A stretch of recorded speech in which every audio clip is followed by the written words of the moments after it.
Hey guys, tonight we begin. The slow drift into a land shaped entirely by silt, sun and river breath. The landscape settles into place like a dream warming into focus. Two long gleaming ribbons, Tigris to the east, Euphrates to the west, moving with that patient confidence only ancient rivers ever perfect. Along their banks, the earliest homes of settled people exhale the chill of night and accept the first heat of morning. Light strikes mud-brick walls, thin reed roofs and the uneven patchwork of courtyards, where chickens wander with the seriousness of minor officials. The air already holds the smell of damp clay, date palms, and smoke drifting from last night's hearths. It isn't a clean smell. Mesopotamia rarely bothers with that, but it is familiar to its inhabitants, the kind of scent that clings to linen, hair, and memory. No one complains. Surviving this place is accomplishment enough. Anyone unexpectedly dropped into this world would discover very quickly that the local definition of comfortable begins and ends with not dropping face first into the river mud or angering a deity before breakfast. Before things drift further, a quick reminder slips in like a whisper. So before you get comfortable, take a moment to like the video and subscribe, but only if you genuinely enjoy what I do here.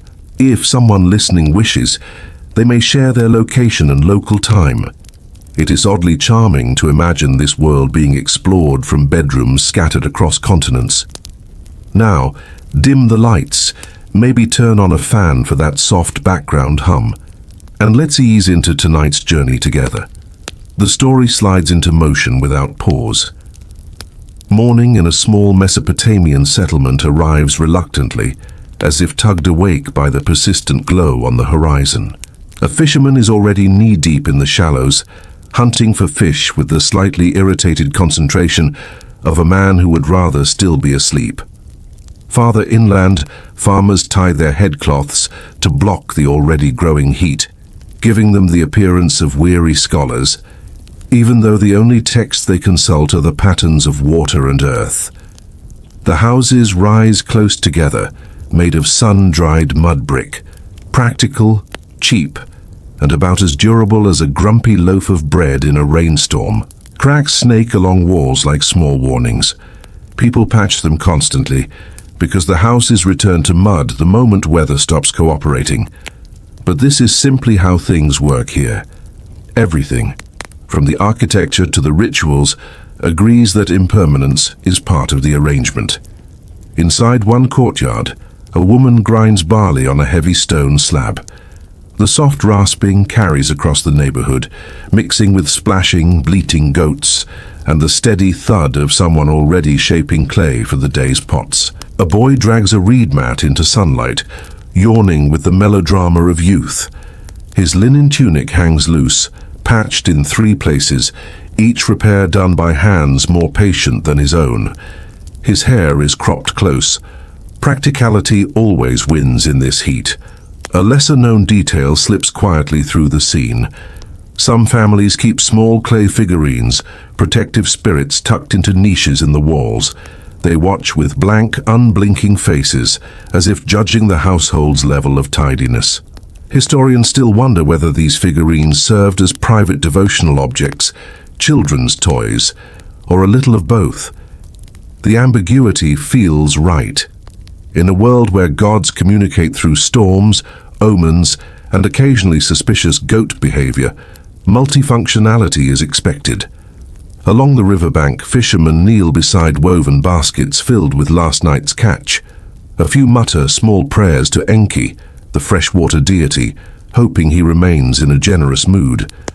The river listens with its usual indifference. A slight breeze carries the scent of wet reeds and rotting plants. Less poetic than models of civilization like to pretend, but it's the kind of smell that comes with alluvial prosperity. A soft sarcasm threads through the morning. The ducks honking at the fishermen act as if running the entire river ecosystem. They do not, of course, but no one tells them. Even in antiquity, some creatures are allowed inflated self-esteem. People stir inside the settlement's narrow lanes. The ground is packed earth, dusty but cool in the earlier hours. A man steps from his doorway wearing a wool kilt, scratchy, practical, and only slightly too warm for the climate. His sandals are made of rope, the kind that rubs the skin raw by midday, but no better option exists unless one enjoys burning their feet on sun-baked ground.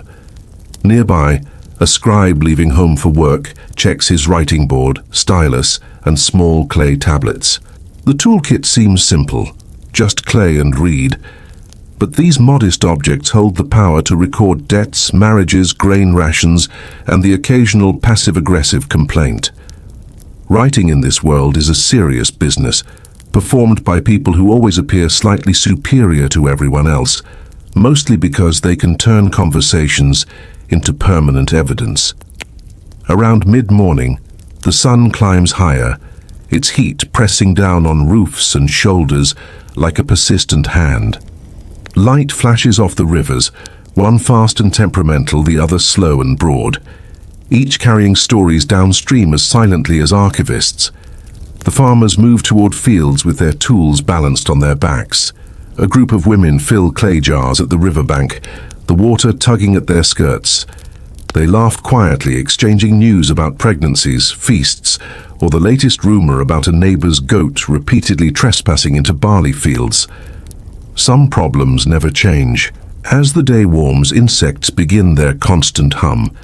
Dragonflies dart across water surfaces with the elegance of small, distracted messengers. A herd of goats shuffles toward shade, ringing bells from their collars in a lazy, practical music. Mesopotamia is always a symphony of soft chaos, nothing loud enough to overwhelm, but together creating a world busy enough to keep the mind occupied. A historical truth lies beneath the stillness. Life here is entirely shaped by the river's seasonal floods. A good year means fertile fields, abundant grain, and enough stew ingredients to calm the household. A bad year, too much water, too little water, or water arriving precisely when it isn't needed, brings hunger and quiet despair. Every inhabitant knows this, though they rarely say it aloud.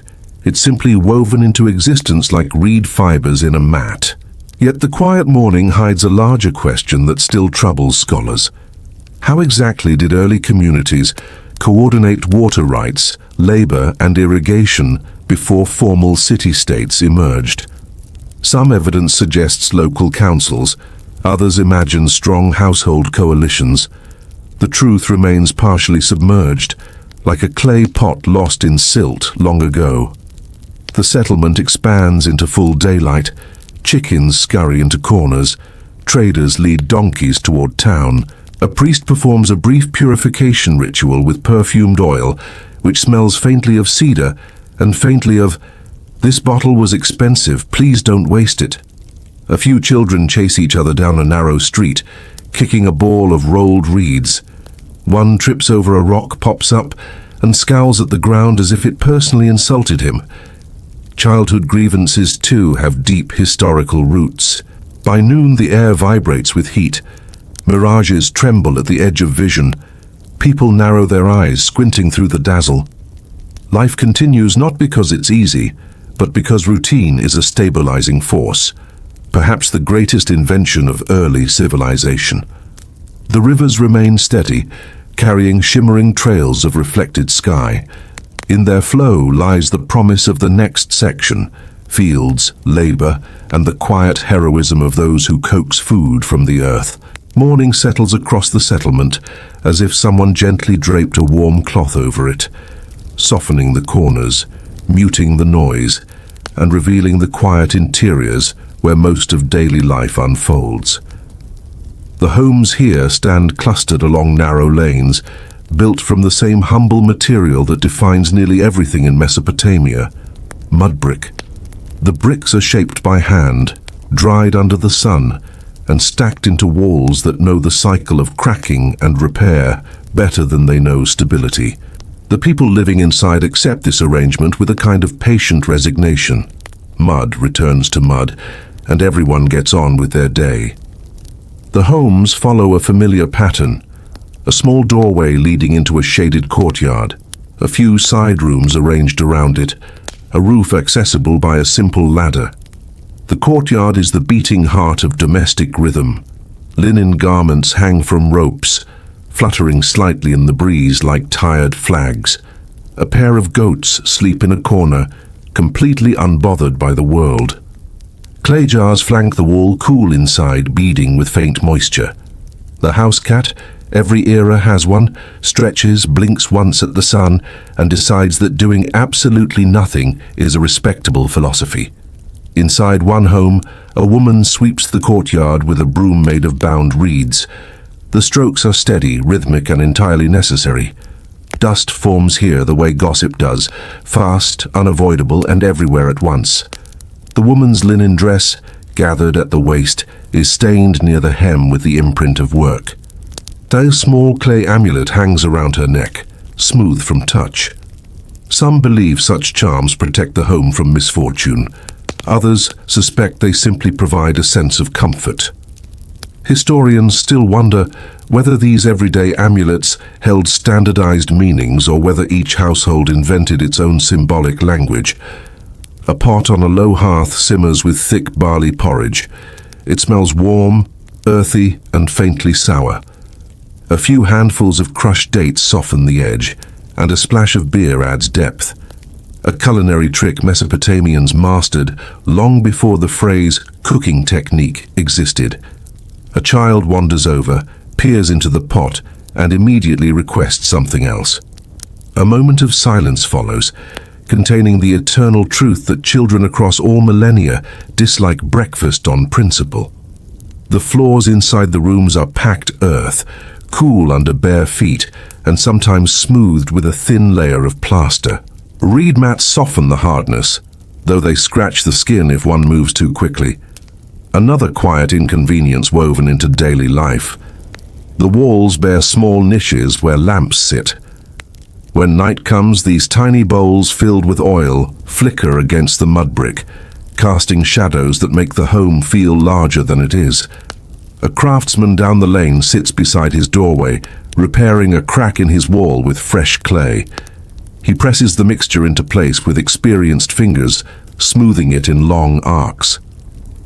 The sun-dried bricks crumble faster than anyone likes to admit, especially during the rare weeks when rain decides to cause trouble. Some households keep bundles of reeds ready for emergencies, small reinforcement patches that make the walls look like they've sprouted mismatched eyebrows. On the roof of one home, a man arranges sleeping mats to catch the cooler air that comes after sunset. Roof sleeping is a necessity, especially in the hottest months.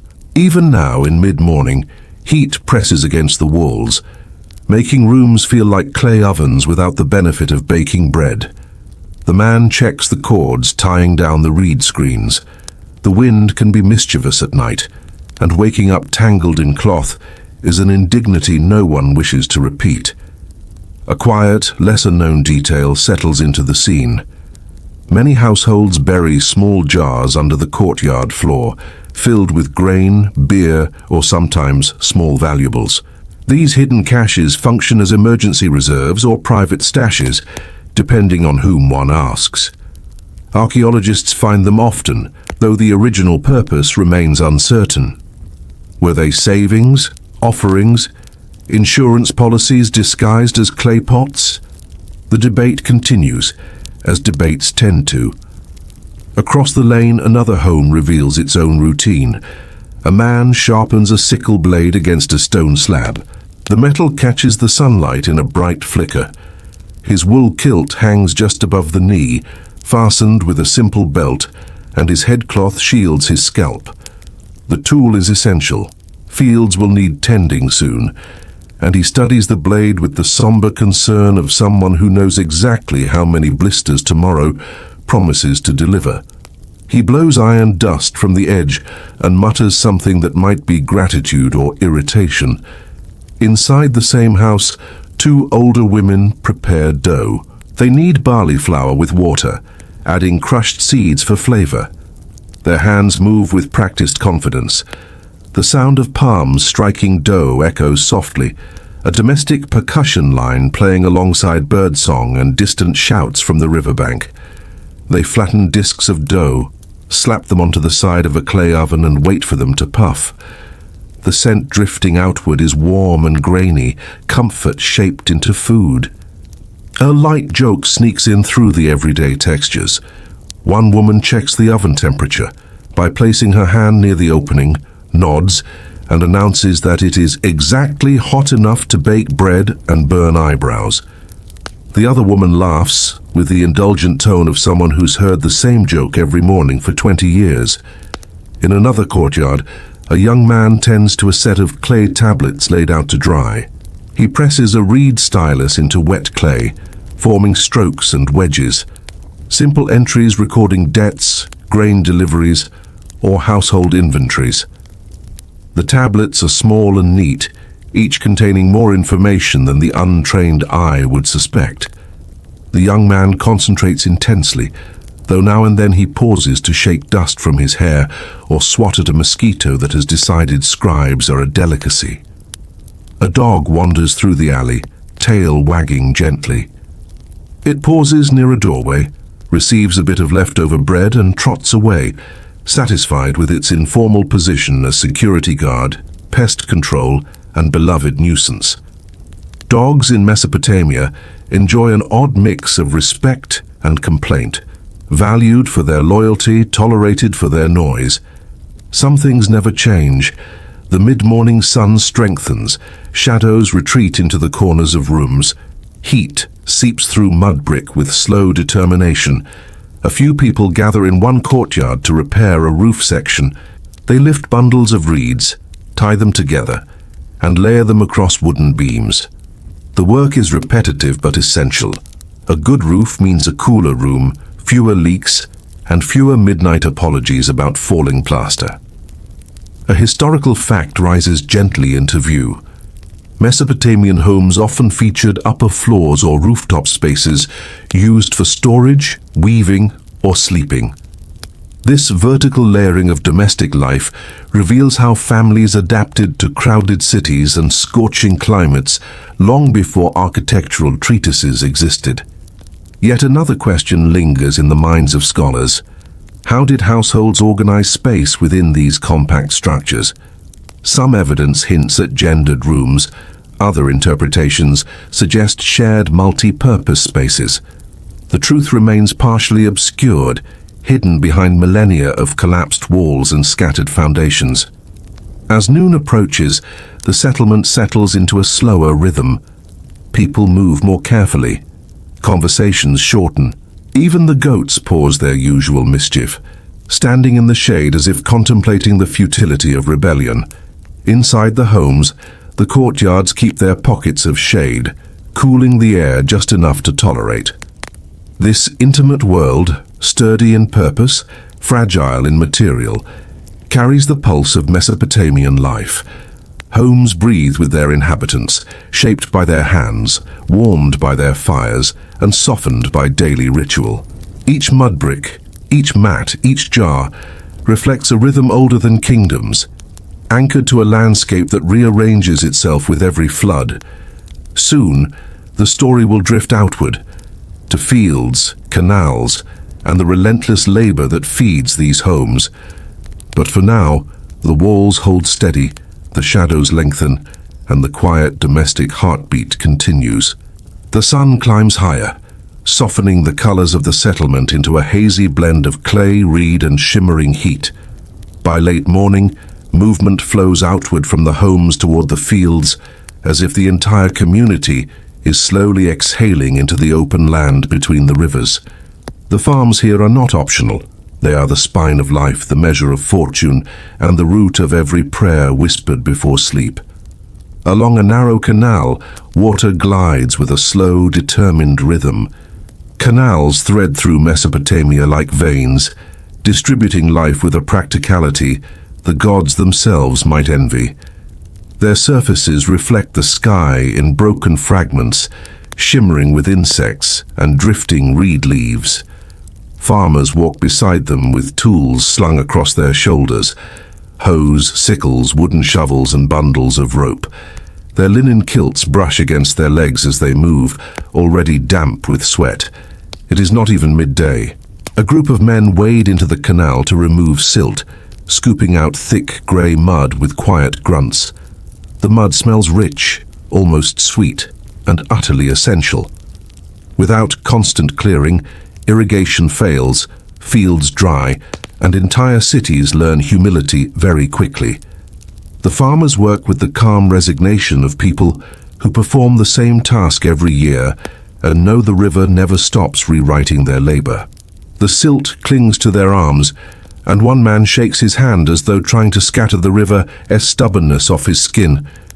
It stays anyway. In the distance, a pair of donkeys pull a wooden plough across a patch of barley field. The plough's blade cuts shallow lines into the soil, the donkeys occasionally pausing to reconsider whether they actually agree with the concept of agriculture. The farmer clicks his tongue, makes a few half-hearted gestures of encouragement, and finally sighs. Even in ancient times, donkeys maintain a firm union against unnecessary enthusiasm. The soil itself is a mixture of promise and danger. When the rivers flood well, rich silt settles across the land, turning the earth dark and pliable. But when floods fail, or arrive too aggressively, the fields become stubborn. Some patches show a white crust at the surface, salt rising slowly upward under the sun. Farmers kneel to inspect these areas, breaking the crust with sticks and muttering about failing fortunes. Salinization is an enemy older than kings, creeping silently across the land like a long-term grudge. A woman carries a basket of young barley shoots, planting them in careful rows. Her hands work with a steady rhythm, each movement shaped by habit.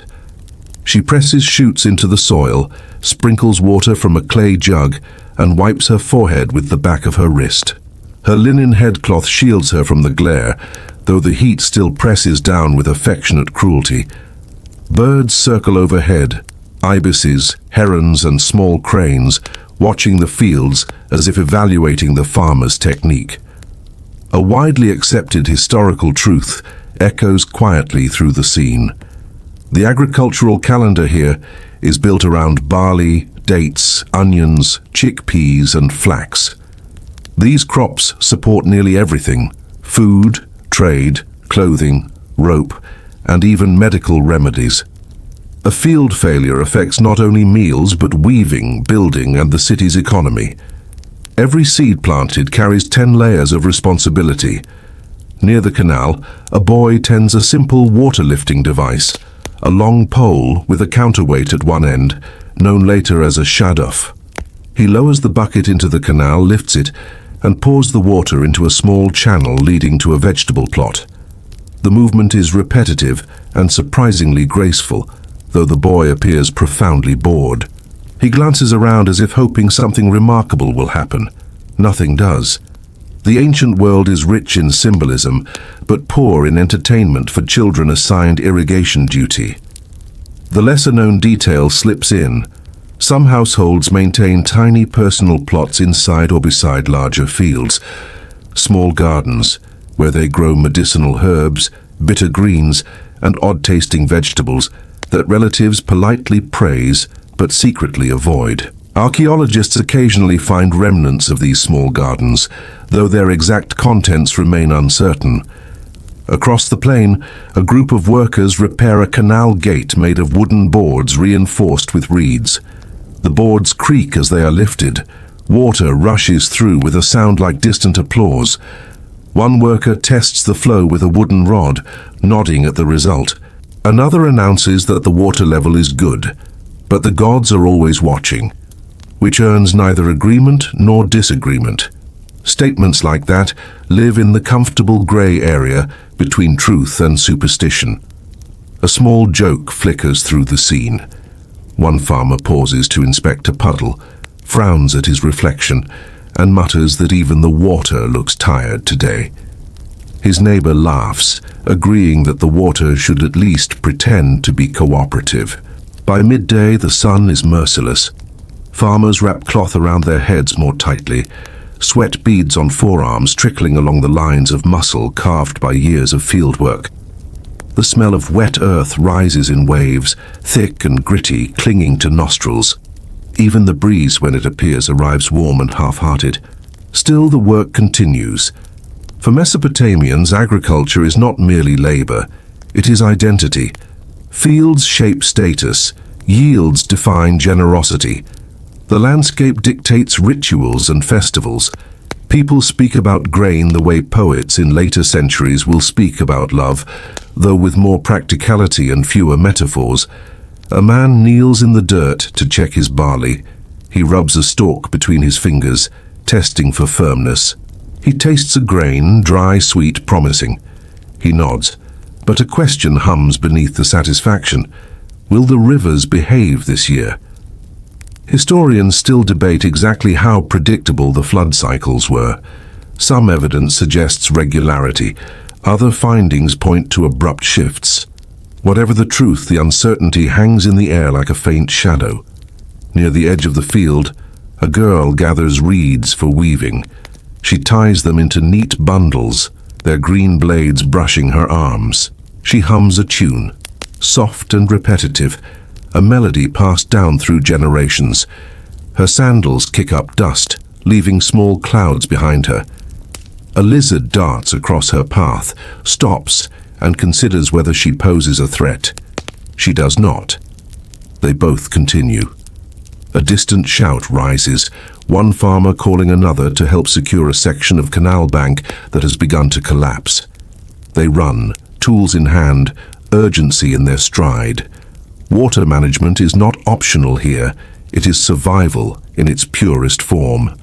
One slip, one breach, and fields can drown or dry within hours. A donkey brays loudly, announcing its displeasure at the increased activity.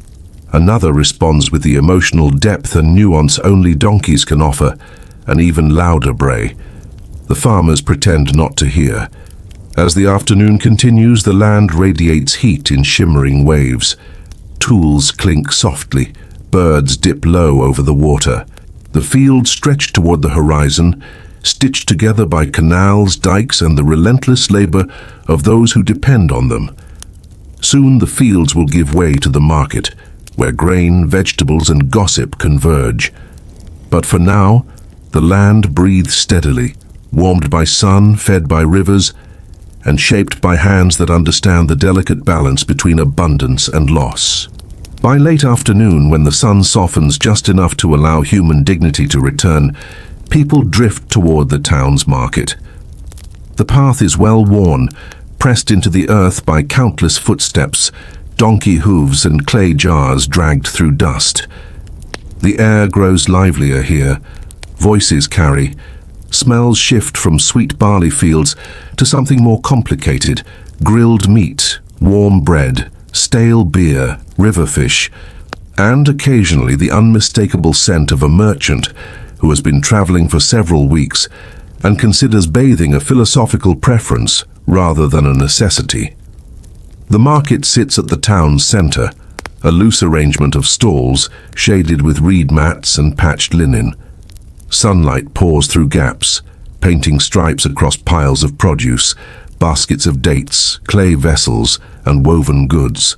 The ground is uneven, scattered with husks, dropped grain, and the footprints of chickens who wandered in earlier and now look insulted when asked to leave. At one stall, a woman arranges onions, garlic, and small heaps of legumes. Her hands move fast, but with gentle precision. She greets customers with short nods, the universal signal for, "I am tired, but I will sell you something anyway."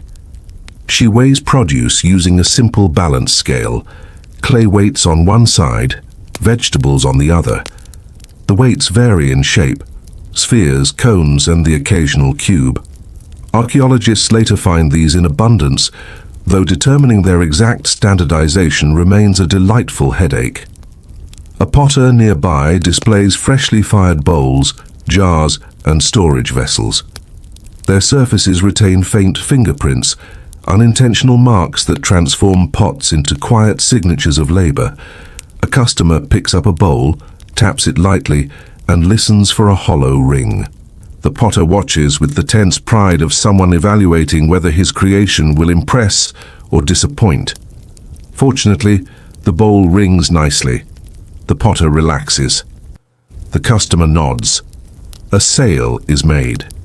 In the next stall, a merchant unwraps his goods. Fragrant cedar oil sealed in small alabaster jars, expensive wool dyed with imported pigments, and beads carved from lapis lazuli so blue they seem stolen from the sky. Travelers like him cross long distances, tracing routes that weave through mountains and deserts. They bring news from distant places, rumors of storms, wars, kings, and caravans delayed by bandits or quarrelsome camels. The camels are typically blamed because it is easier than admitting humans cause most of the trouble. Prices here do not always follow neat rules. Trade is conducted partly through barter, partly through silver weighed on scales, and partly through long-standing personal agreements remembered with suspicious accuracy. A man might offer a jar of beer for a coil of rope, a bundle of reeds for a handful of dates, or, if particularly optimistic, 2 loaves of bread for a well-crafted knife. Sometimes arguments erupt, sometimes laughter, sometimes both, in quick succession. A scribe sits on a low stool near the market's edge, clay tablets stacked beside him. People approach with the seriousness of religious ritual. They dictate contracts, debts, and receipts. The scribe presses his stylus into clay, forming neat lines of wedges. The tablet then dries in the sun or in a small portable oven. These documents serve as proof of promises made and occasionally broken. A man who owes grain can deny it to a neighbor, but denying it to a tablet is much harder. Clay is extremely persuasive. A curiosity emerges in this bustle. Clay tokens, older than writing itself, still appear in some transactions. Small geometric pieces, spheres, tetrahedrons, cones, represent specific quantities of goods. They are placed inside hollow clay envelopes called bullae, sealed and marked with cylinder seals. A few merchants continue to use these older methods out of habit or suspicion toward new writing systems. Historians still debate how widespread bullae remained once cuneiform became common. Some believe they survived for generations. Others think they lingered only in conservative households that mistrusted innovation. Under a canopy made from patched linen, a man sells fish pulled from the river that morning.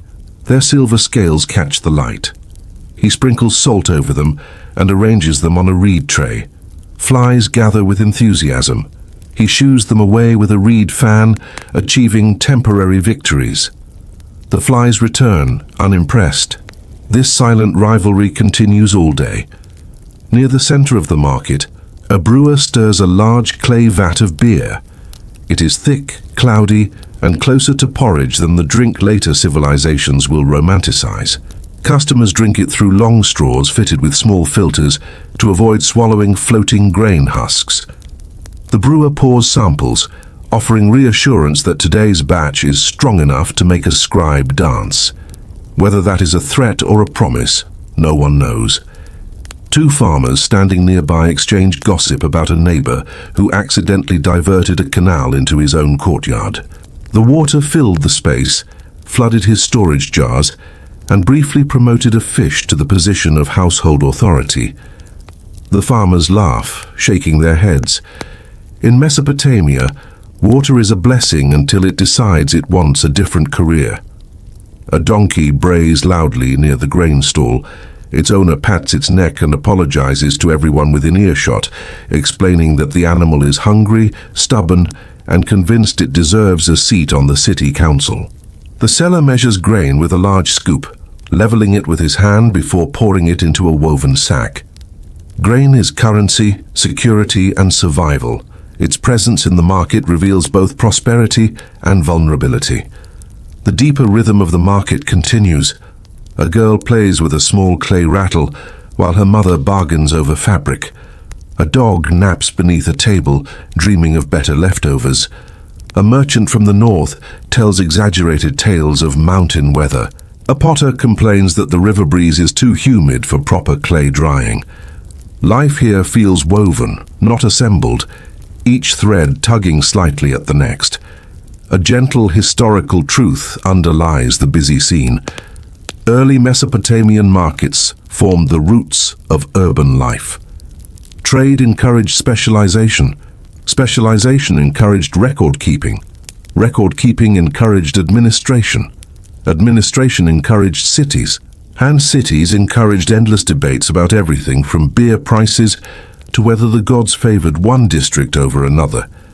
Still, mysteries linger. Historians continue to debate how standardized measurements truly were. Were weights uniform across cities, or did each region invent its own standard and pretend everyone agreed? Evidence suggests both possibilities. This uncertainty weaves itself into the stalls, where every exchange carries an undercurrent of estimation and trust. As the marketplace draws toward late afternoon, shadows lengthen beneath the reed roofs. Voices soften, deals wrap up. The scribe stacks his tablets, placing the fresh ones in the sun to harden. Merchants cover their goods. Farmers prepare to return home. The air cools slightly, granting brief relief. Soon the path will lead toward quieter streets, toward temples and rituals that shape the spiritual axis of daily life. But for now, the market remains a bright, humming knot in the fabric of the city, where trade mixes with laughter, argument, and the unspoken understanding that life here depends as much on cooperation as on survival. As the market's noise dissolves into the settling evening, the town redirects its rhythm toward the temples, the silent giants that anchor Mesopotamian life. Their silhouettes rise above mud-brick homes like stepped mountains, stairway upon stairway, climbing into hazy sky.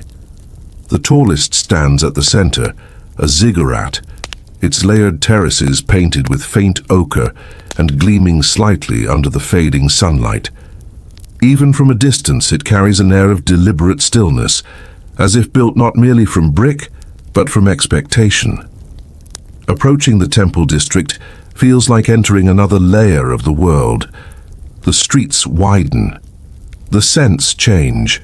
Fewer grilling fish and donkeys, more incense, warm oil, and reed smoke curling in narrow trails. People speak more quietly here, even without being asked.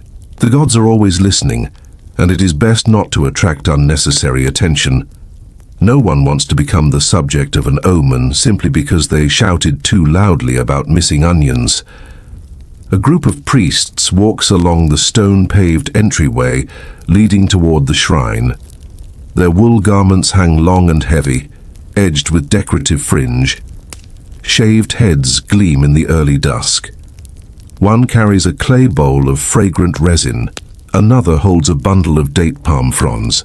Their steps are slow, deliberate, almost synchronized. A passerby nods respectfully. The priests respond with serene indifference, the practiced expression of people accustomed to being symbolic bridge builders between humans and beings who rarely send thank-you notes. Inside the temple courtyard, shadows stretch across the ground. Stone basins line the edges, filled with water for purification. A high priest dips his hands, murmuring a prayer to ensure the ritual day proceeds without the cosmic equivalent of misplacing important paperwork. He splashes water across his face, wiping it with a cloth that smells faintly of cedar. Purification is not a single step. It is a rhythm woven through the entire day, one gesture at a time. A widely accepted historical fact anchors the scene. Temples in Mesopotamia were not merely religious centers. They were the administrative and economic engines of their cities. They stored grain, ran workshops, coordinated labor, and oversaw land distribution.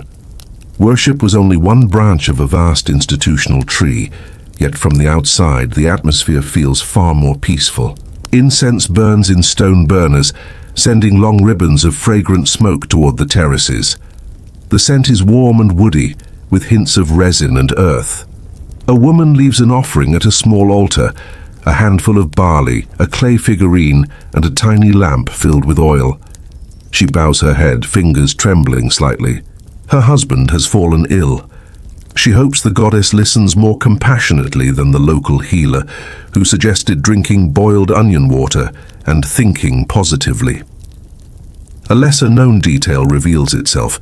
Some temple complexes maintained small indoor gardens, protected shaded spaces, where priests grew herbs used in rituals and healing. These gardens appear in certain texts and archaeological hints, though historians still debate how common they were. If they existed widely, they would have provided rare pockets of green tranquility within otherwise dusty cities. Within the temple's inner chambers, scribes sit cross-legged on mats, writing by lamplight. The glow softens the rooms, illuminating shelves stacked with clay tablets. These scribes record offerings, distributions, rituals, and astronomical observations. Their reed styluses move steadily, pressing sharp wedges into wet clay. One scribe pauses, rubs his wrist, and sighs. Contrary to modern imagination, divine administration produces paperwork in heroic quantities. A soft joke floats through the scene. One novice scribe drops his tablet, watches it land face down in the dust, and mutters a prayer that the gods appreciate emotional effort more than tidy handwriting. Outside the main sanctuary stands a tall stone stele, carved with images of a deity, broad-shouldered, bearded, holding symbols of power. People walk past it with respectful glances. No one touches it.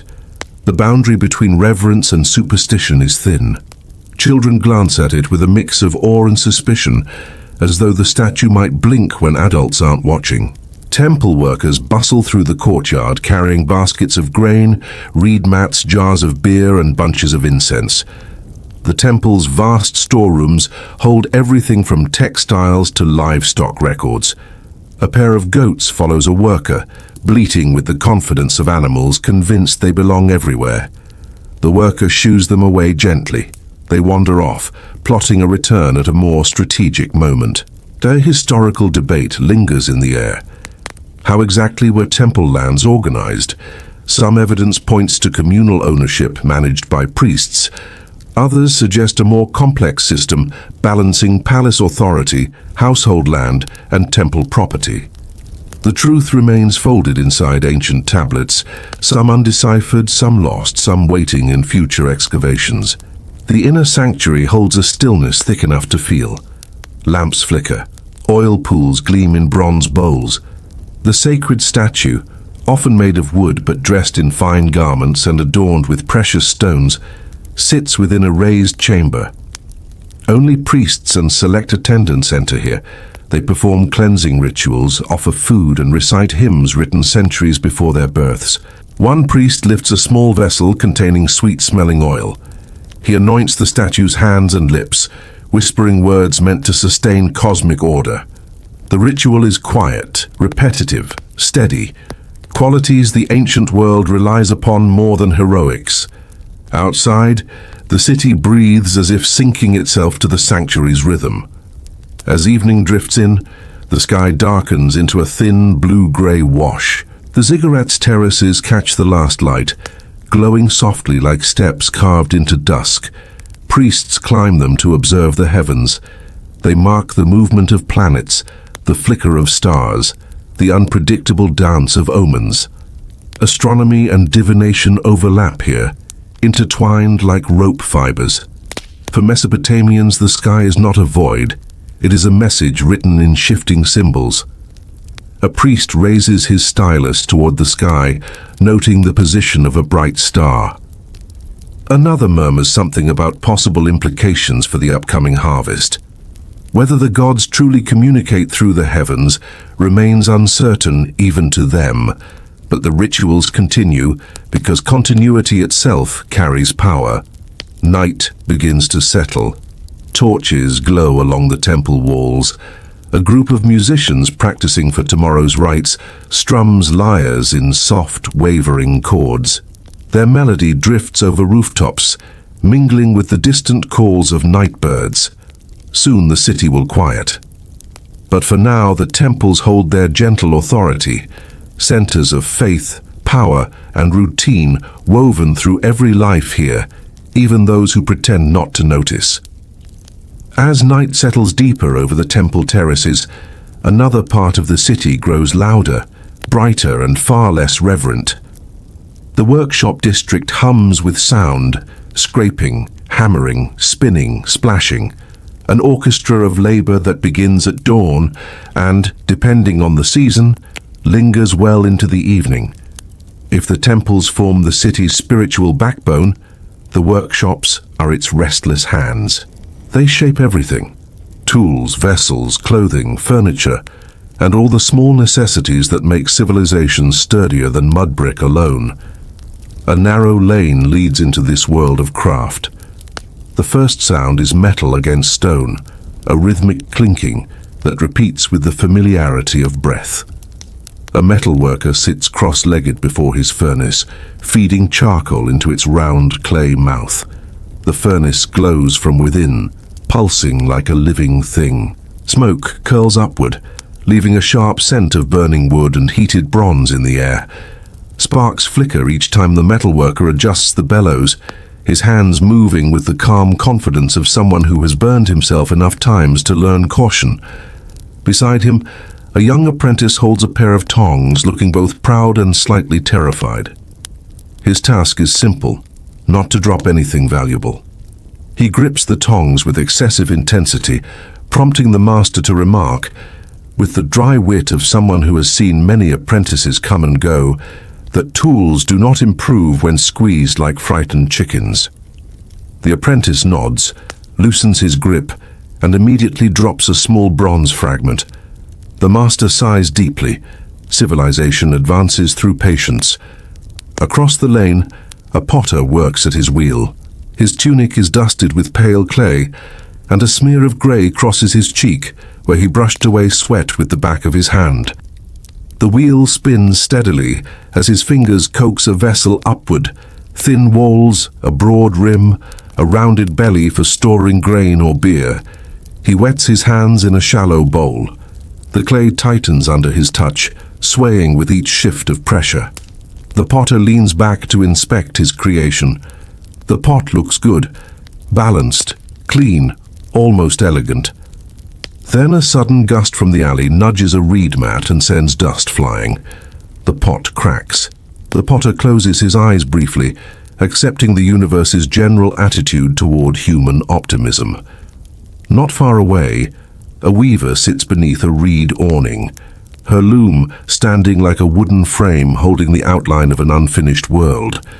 Threads stretch vertically in taut lines, flax fibers spun earlier in the season. She moves the shuttle through them with practiced ease, the threads clicking softly. Cloth emerges in small increments, each segment containing hours of focus. The weaver's daughter sits beside her, twisting raw flax into strands. Her fingers move quickly, unconsciously. She hums a melody that drifts between the looms like a gentle breeze. A widely accepted historical truth threads through this scene. Mesopotamians were expert textile producers.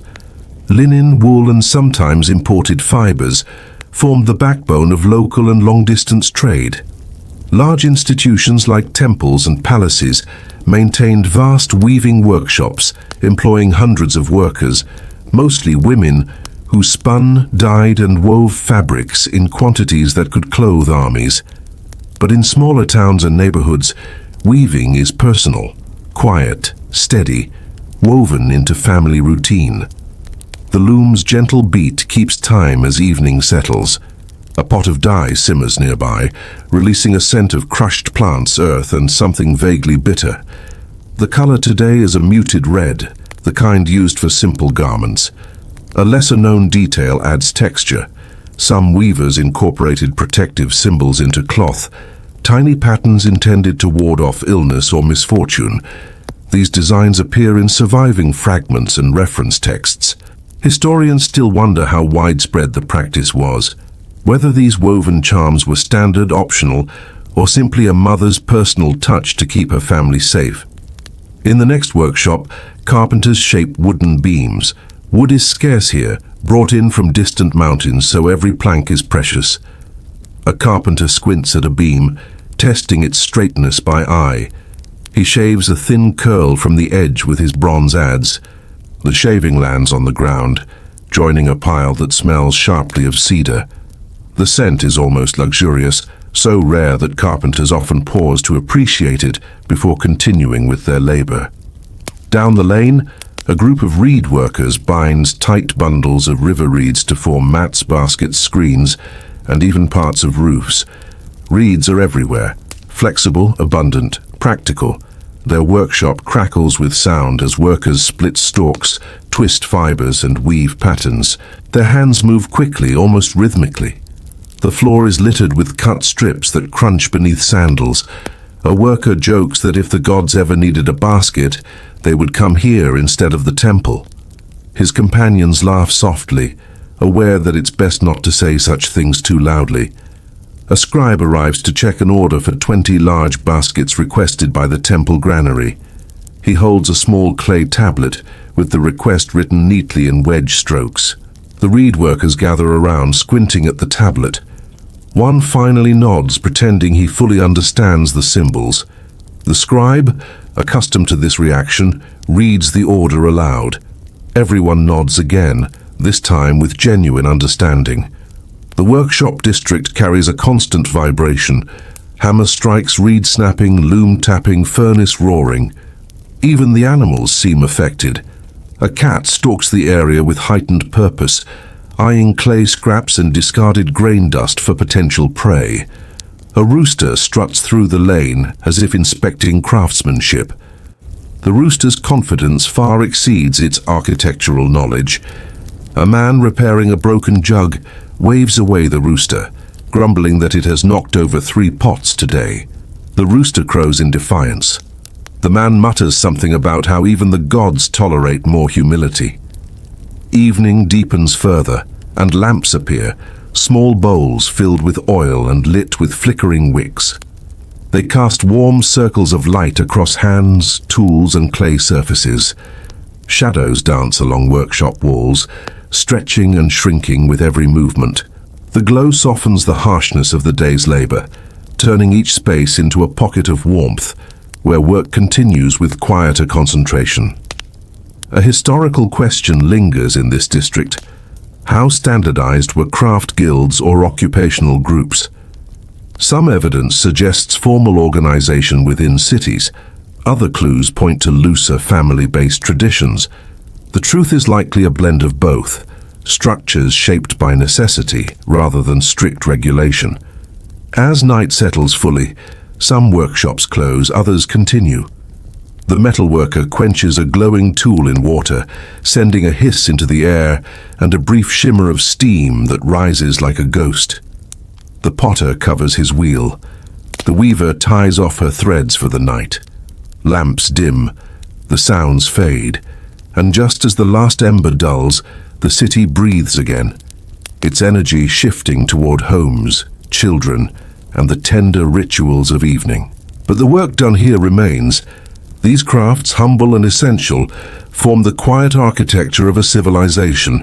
Morning in the workshop district fades into a softer, gentler rhythm as attention shifts toward the smallest inhabitants of Mesopotamia, children whose days unfold with a mix of chores, curiosity play, and the slow training that prepares them for the demanding adult world. Childhood here is brief, practical, and threaded with moments of surprising joy. The city may be shaped by temples, fields, and trade, but its heartbeat often comes from the laughter, sometimes the arguments, of its youngest residents. At the edge of a courtyard, a group of children gathers around a dusty patch of earth. They draw lines with sticks, arranging small clay pieces into rows. Some pieces are shaped like animals, goats, dogs, and birds, others like miniature pots or tokens. They are toys but also imitators of adult life, the earliest tools for learning how to trade, count, and negotiate. A younger child tries to take a clay goat without offering anything in return. The others protest loudly.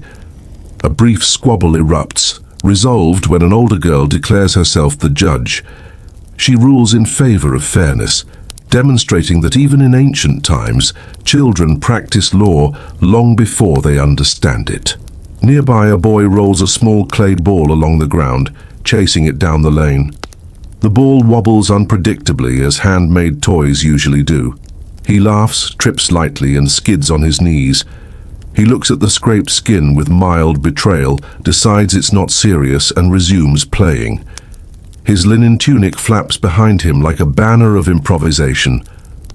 Another group sits beneath a reed awning, using broken pottery shards as practice tablets.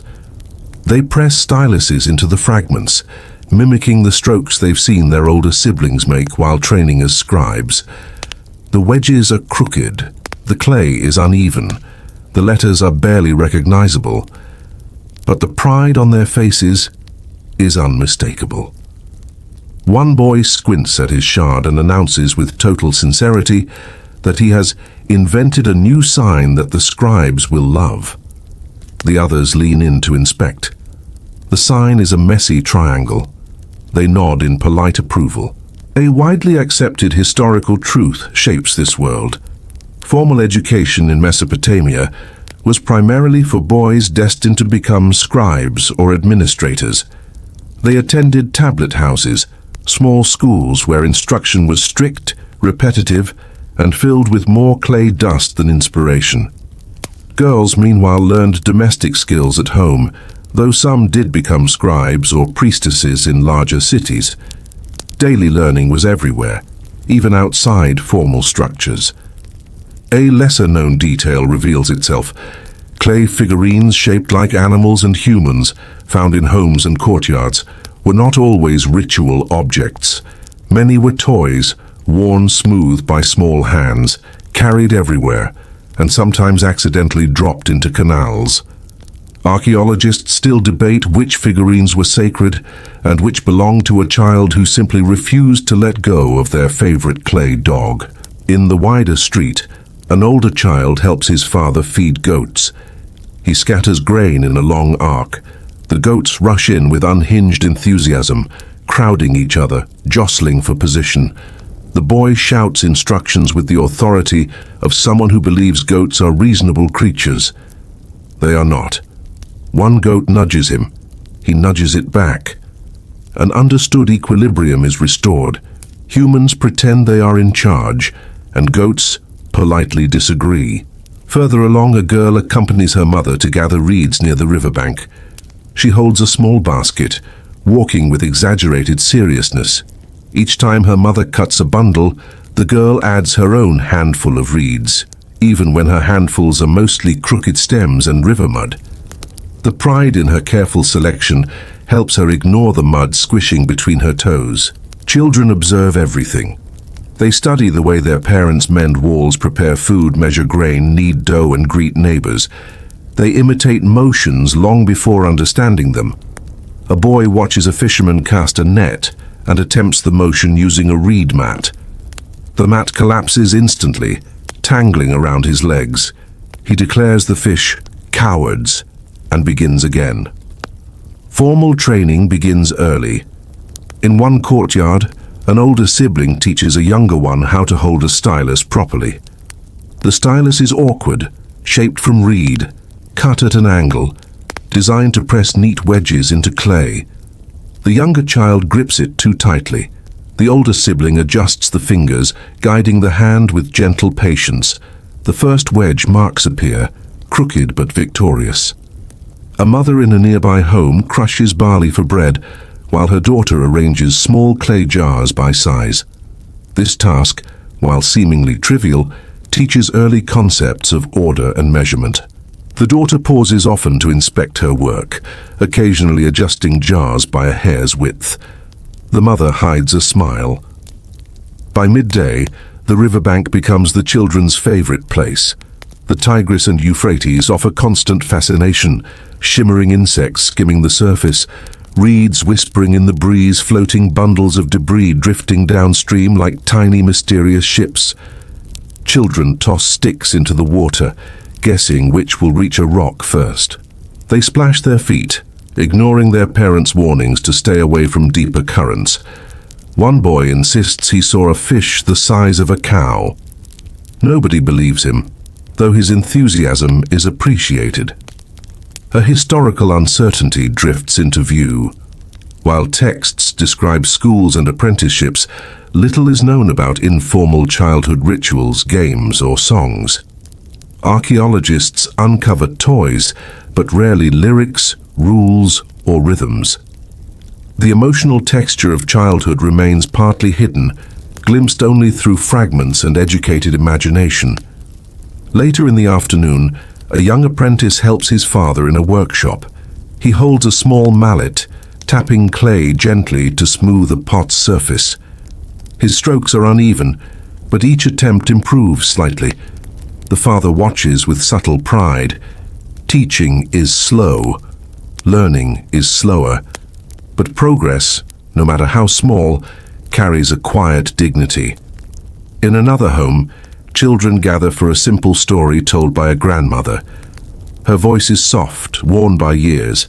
Her story includes gods, storms, trickster animals, and a lesson about not stealing figs from a neighbor's tree unless one wishes to invite divine inconvenience.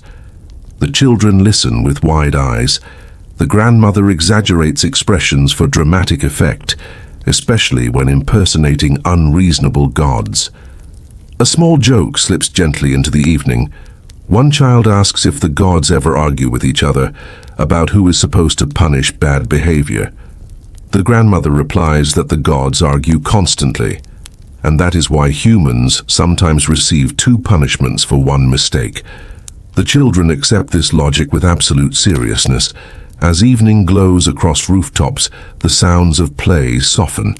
The clay toys return to baskets. The styluses are placed beside broken tablets. The goats settle near walls. Families gather for dinner, bowls of stew, flatbread, and the comfort of routine. Night deepens. Children drift to sleep on reed mats or rooftops under the stars, lulled by warm air, fading voices, and the steady hum of insects. Tomorrow they will rise again, learning through imitation, play, responsibility, and the quiet weaving of skills that bind one generation to the next. Evening softens the settlement with a warmth that clings to walls, courtyards, and the quiet echoes of children settling in for the night. But for the adults, another rhythm begins to awaken. The rhythm of cooking. Food is not simply sustenance in Mesopotamia. It is rhythm, comfort, improvisation, and the one part of life that almost everyone agrees should be taken seriously. If the fields feed the city, the kitchens keep it content enough not to riot. The heart of cooking is the clay hearth. In one courtyard, a woman kneels beside a simple, rounded oven built of mudbrick. A small fire crackles inside, casting flickering light on her hands as she arranges flat discs of dough along the oven's inner wall. They hiss softly at the touch of heat. The scent rises immediately, warm, grainy, and familiar. Barley bread is the anchor of most meals, and every family makes their own variation. Some add date syrup, some add sesame, some add nothing at all, and hope the gods bless the flavor. A pot of stew simmers nearby, thick with lentils, onions, and chopped greens. A sprinkle of crushed coriander drifts over the surface. The stew bubbles gently, sending up steam that carries a comforting herbal aroma. A child hovering nearby steals a taste with a reed spoon and receives a look that says stealing food before dinner is a universal offense recognized across all city-states. The child retreats, spoon still in hand, and pretends the stew tasted terrible. Across the courtyard, a man prepares fish caught earlier in the day. He salts them generously, places them on reed mats to dry slightly, and lines them beside the fire. Their silver skins glisten in the firelight. A dog sits attentively, ears perked, hoping for accidental generosity. The man sighs, cuts off a small piece, and tosses it. The dog catches it instantly, its loyalty reaffirmed for the next 7 minutes. A widely accepted historical truth steeps itself into the scene. Beer is the most common drink in Mesopotamia. Not the golden, clear beverage familiar centuries later, but a thick, cloudy brew made from fermented barley bread. It is nutritious, mildly alcoholic, and, depending on the brewer's skill, either pleasantly tangy or alarmingly sour. Most households brew their own in large ceramic vats. In one home, a woman stirs a fermentation jar. Foam gathers at the top. She tastes it, wrinkles her nose, and adds more crushed dates to balance the bitterness. Her husband tastes it next, nods thoughtfully, and says it needs even more dates. She replies that he says that every time. He admits this is true. The negotiation continues until they both decide the gods will sort it out once fermentation finishes. A lesser-known detail reveals itself. Beer wasn't only for drinking. People used it in cooking, mixing it into stews, soaking bread in it, even making porridges for children. Archaeologists have found recipes etched into tablets, some surprisingly complex. One describes a beer-based dish involving herbs, onions, and several mysterious spices that modern scholars still cannot fully identify. Whether these spices improved the dish or merely impressed the dinner guests remains unclear. In the marketplace district, food sellers finish their daily routines. A vendor grills lamb cuts on small clay stands, the fat sizzling and releasing a smoky aroma that lingers in the air long after the last flame dies. Another sells pickled vegetables stored in brine jars, turnips, cucumbers, and something that might be herbs or might be an experiment that grew legs. The vendor assures buyers it will taste excellent. They buy it anyway, partly out of trust, partly because dinner options are limited. Inside a modest home, a mother prepares a dish of mashed chickpeas mixed with herbs and garlic. She presses it into a shallow bowl and drizzles date syrup on top. Her children gather around with the eagerness normally reserved for festivals or new toys. One child asks whether the dish contains that spice from the north. The mother nods proudly. The spice in question, likely imported cumin or coriander, is treasured. Its scent sharp and invigorating, reminding the family that even isolated towns connect to worlds far beyond the rivers. Not far away, a man roasts onions in an oven. Their skins char slightly, their insides soften into sweet, fragrant strands. He squeezes them from their skins and stirs them into a pot of barley mash. His wife tastes it and raises an eyebrow. The eyebrow is ambiguous. He adds salt. Evening continues to deepen. Lamps glow in courtyards.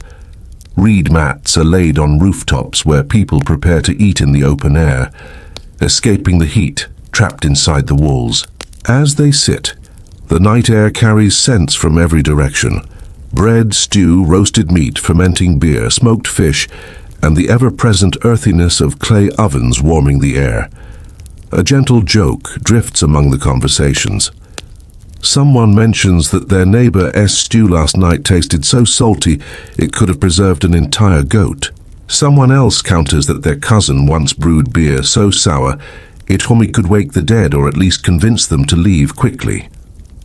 Laughter spreads softly across rooftops. Food always finds its way into jokes. Survival often depends on humor as much as agriculture. Beneath one awning, a family passes around flatbread, dipping it into stew thickened with flour and flavored with garlic. The bread is warm, crisp at the edges, soft in the center. Children tear it eagerly. Adults eat more slowly, savoring each bite. Meals here are not elaborate, but they are steady and filling. In a world where floods and droughts rule everything, consistency is its own luxury. A question lingers gently across the meal. How varied were diets across different Mesopotamian cities? While some tablets praise lavish palace feasts, the everyday meals of ordinary families remain partially obscured. Evidence points to simplicity: grains, legumes, vegetables, but small variations appear across regions. Perhaps a spice used more heavily here, a cooking technique preferred there. The diversity of meals mirrors the diversity of landscapes. As the last light fades, the evening meal winds down. Bowls are washed with water drawn from the river. Clay ovens cool. Dogs settle beside their families. The air grows still except for the faint hum of insects and the occasional braying donkey who feels compelled to share its opinion with the darkness. Soon families will gather their mats, climb to the rooftop, and fall asleep under long bands of starlight. The day has been filled with labor, heat, and countless small tasks, but food in its humble simplicity has restored balance. Night settles over the city in soft layers. Quiet courtyards, dim lamps, distant footsteps fading into deeper shadow. But in one corner of town, activity continues with an energy that has nothing to do with worship or cooking. This is the domain of scribes, elders, and administrators. The place where disputes are negotiated, contracts recorded, and the delicate machinery of law hums along with all the precision clay tablets can provide. Mesopotamia may be ancient, but it is not chaotic.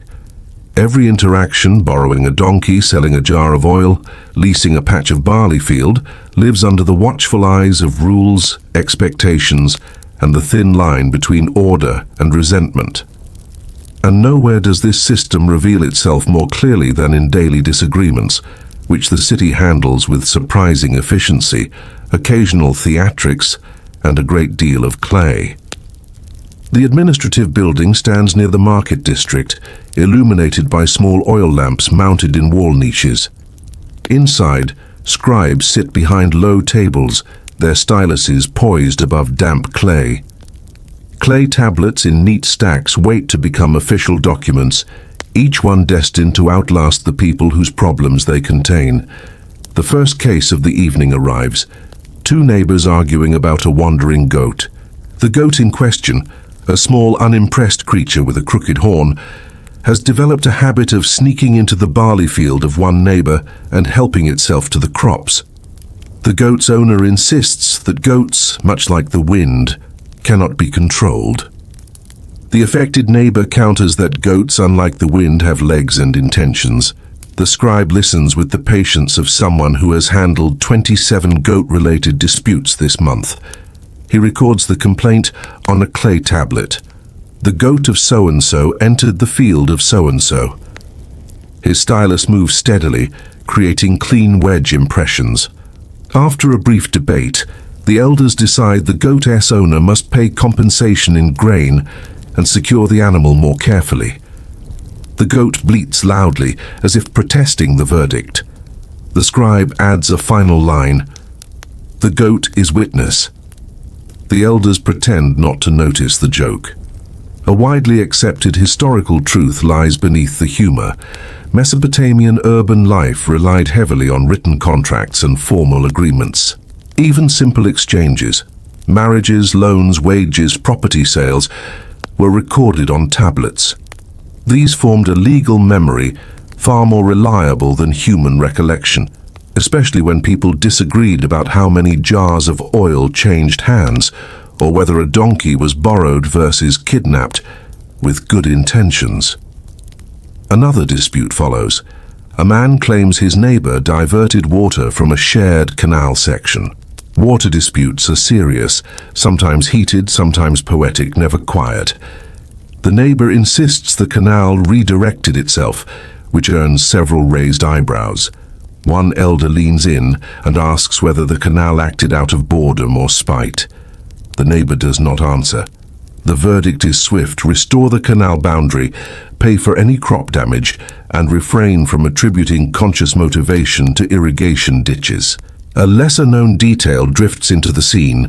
Certain cities employed professional sworn water measurers, officials whose job was to walk the canals, inspect flow levels, and settle water disputes with an authority bordering on sacred. Their presence is documented but not fully understood. Historians still debate whether their role was standard or specialized to particular regions. Whatever the truth, water demanded organization, and the cities obeyed. Further inside the building, a woman meets with a scribe to finalize a loan agreement. She borrows a quantity of barley to sustain her household until the next harvest. The contract states she will repay after the threshing. Interest is included, though its rate varies depending on local custom and the lender's sense of optimism. The scribe reads the agreement aloud. The woman nods.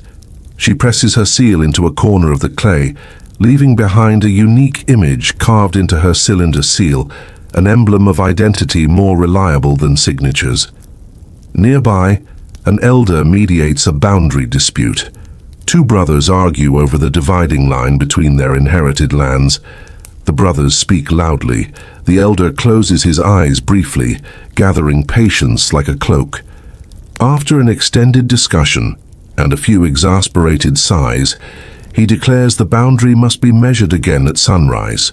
A scribe records everything, including the faint suggestion that both brothers reconsider shouting inside administrative buildings. A soft joke drifts through the air as another scribe comments under his breath that if disputes continue at this pace, the clay shortage predicted by pessimistic potters may finally become reality. Despite the humor, law in Mesopotamia can be severe. Theft of animals, tools, or grain may result in fines or forms of restitution. Fraud receives formal condemnation.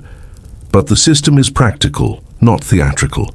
Most cases involve negotiations, compensation, and repairs. Everyday justice is rooted in restoring balance, not punishing for spectacle. A scribe unrolls a large tablet containing older records, loan repayments, crop yields, and temple contributions. The surface is crowded with wedge marks, a textured echo of years. He runs his fingers along the lines, reading silently. These tablets are the city's memory, carefully arranged in shelves and sealed rooms. Fire, flood, and insects threaten them constantly, but enough survive to carry knowledge forward. A quiet historical question lingers. How accessible were these legal processes to ordinary people? Some scholars argue that temple and palace courts dominated justice, while others believe neighborhood assemblies handled most daily issues. The answer likely varies by region, reflecting diversity across city-states. As the evening deepens, more cases come and go. A dispute over a damaged storage jar, a claim about unpaid wages for canal work, and a complaint about a merchant who sold flour mixed with too much chaff. The merchant insists chaff is nutritional. Nobody believes him. Compensation is ordered. Through it all, the scribes write, styluses tapping clay, drying tablets stacking neatly, administrative rhythm continuing with tireless focus. Lamps flicker against the walls, making the wedge strokes glow like tiny constellations. Outside, night cools the streets. People return home with resolutions, contracts, or, in the goat's case, mild indignation. Order, however imperfect, settles over the city once again. Soon the path will drift toward the night sky itself, where omens and stars carry messages interpreted with the same seriousness that scribes apply to clay. The city quiets as night takes deeper hold, yet in Mesopotamia darkness never arrives alone. It brings questions, hopes, warnings, and the silent weight of the unknown. When the sun disappears beyond the fields, another realm awakens, one shaped by omens, gods, dreams, and the careful attention of those who believe that nothing in the world happens without cosmic intention. The rooftops fill first. Families settle onto reed mats, letting the cooler air wash over them. Lamps burn low, sending small halos of gold around whispered conversations. Somewhere a baby cries, somewhere a dog barks at nothing visible. But above all these domestic sounds stretches the immense night sky, a broad, shimmering map that priests and ordinary people read with equal fascination and unease. Mesopotamians do not take the heavens lightly. Every star might hold meaning. Every flicker might signal a shift of fortune. On the ziggurat's highest terrace, a group of scholar priests prepares for their nightly observations. They carry clay tablets, styluses, and small pots of oil to keep their lamps burning. Their robes flutter in the faint breeze. They speak little. Observation demands patience, silence, and absolute focus. One priest points to the east, tracking the slow ascent of a bright planet. Another marks its position on clay, carving wedge-shaped symbols with swift precision. The sky is a ledger, and they are its auditors. A widely accepted historical truth emerges here. Mesopotamian astronomy forms one of the oldest continuous scientific traditions. Priests recorded planetary movements, eclipses, and stellar patterns for centuries. Their observations, preserved in clay, form the backbone of early astrology and contribute to later mathematical developments. But this science blends seamlessly with divination. Omens shape decisions, whether to plant early, send a caravan, or wage war. Down below, ordinary households interpret signs in smaller ways. A woman sits beside her daughter, describing the importance of dreams. She speaks of symbolic animals, strange landscapes, and mysterious voices. The daughter listens, wide-eyed, clutching a clay doll.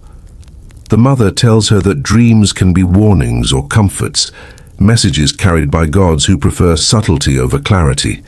The daughter nods with solemn seriousness, clearly planning to dream responsibly. In a shaded courtyard, a man examines the liver of a recently sacrificed sheep. This practice, extispacy, is deeply respected. Priests inspect the liver's shape, surface, and markings to read divine intent. Tonight, the man is not a professional priest, just a farmer hoping to understand whether his fields will survive the next flood.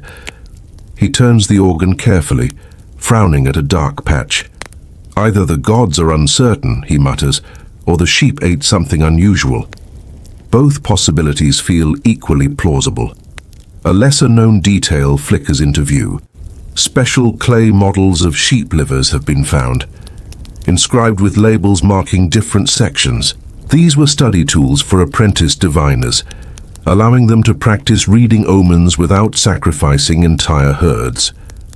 Scholars still debate the full extent of this training system, though the surviving models hint at classrooms filled with earnest students and extremely patient instructors. Elsewhere, a potter sets a small clay figurine on his windowsill. It depicts a protective household spirit, large eyes, sturdy posture, an expression somewhere between fierce determination and mild annoyance. He whispers a brief prayer, asking for luck with the next day's firing. Clay can be unpredictable, and a single crack may ruin hours of work. The figurine watches silently, offering no guarantees. In the quiet lane behind the temple district, two women speak softly about an unsettling dream one of them had.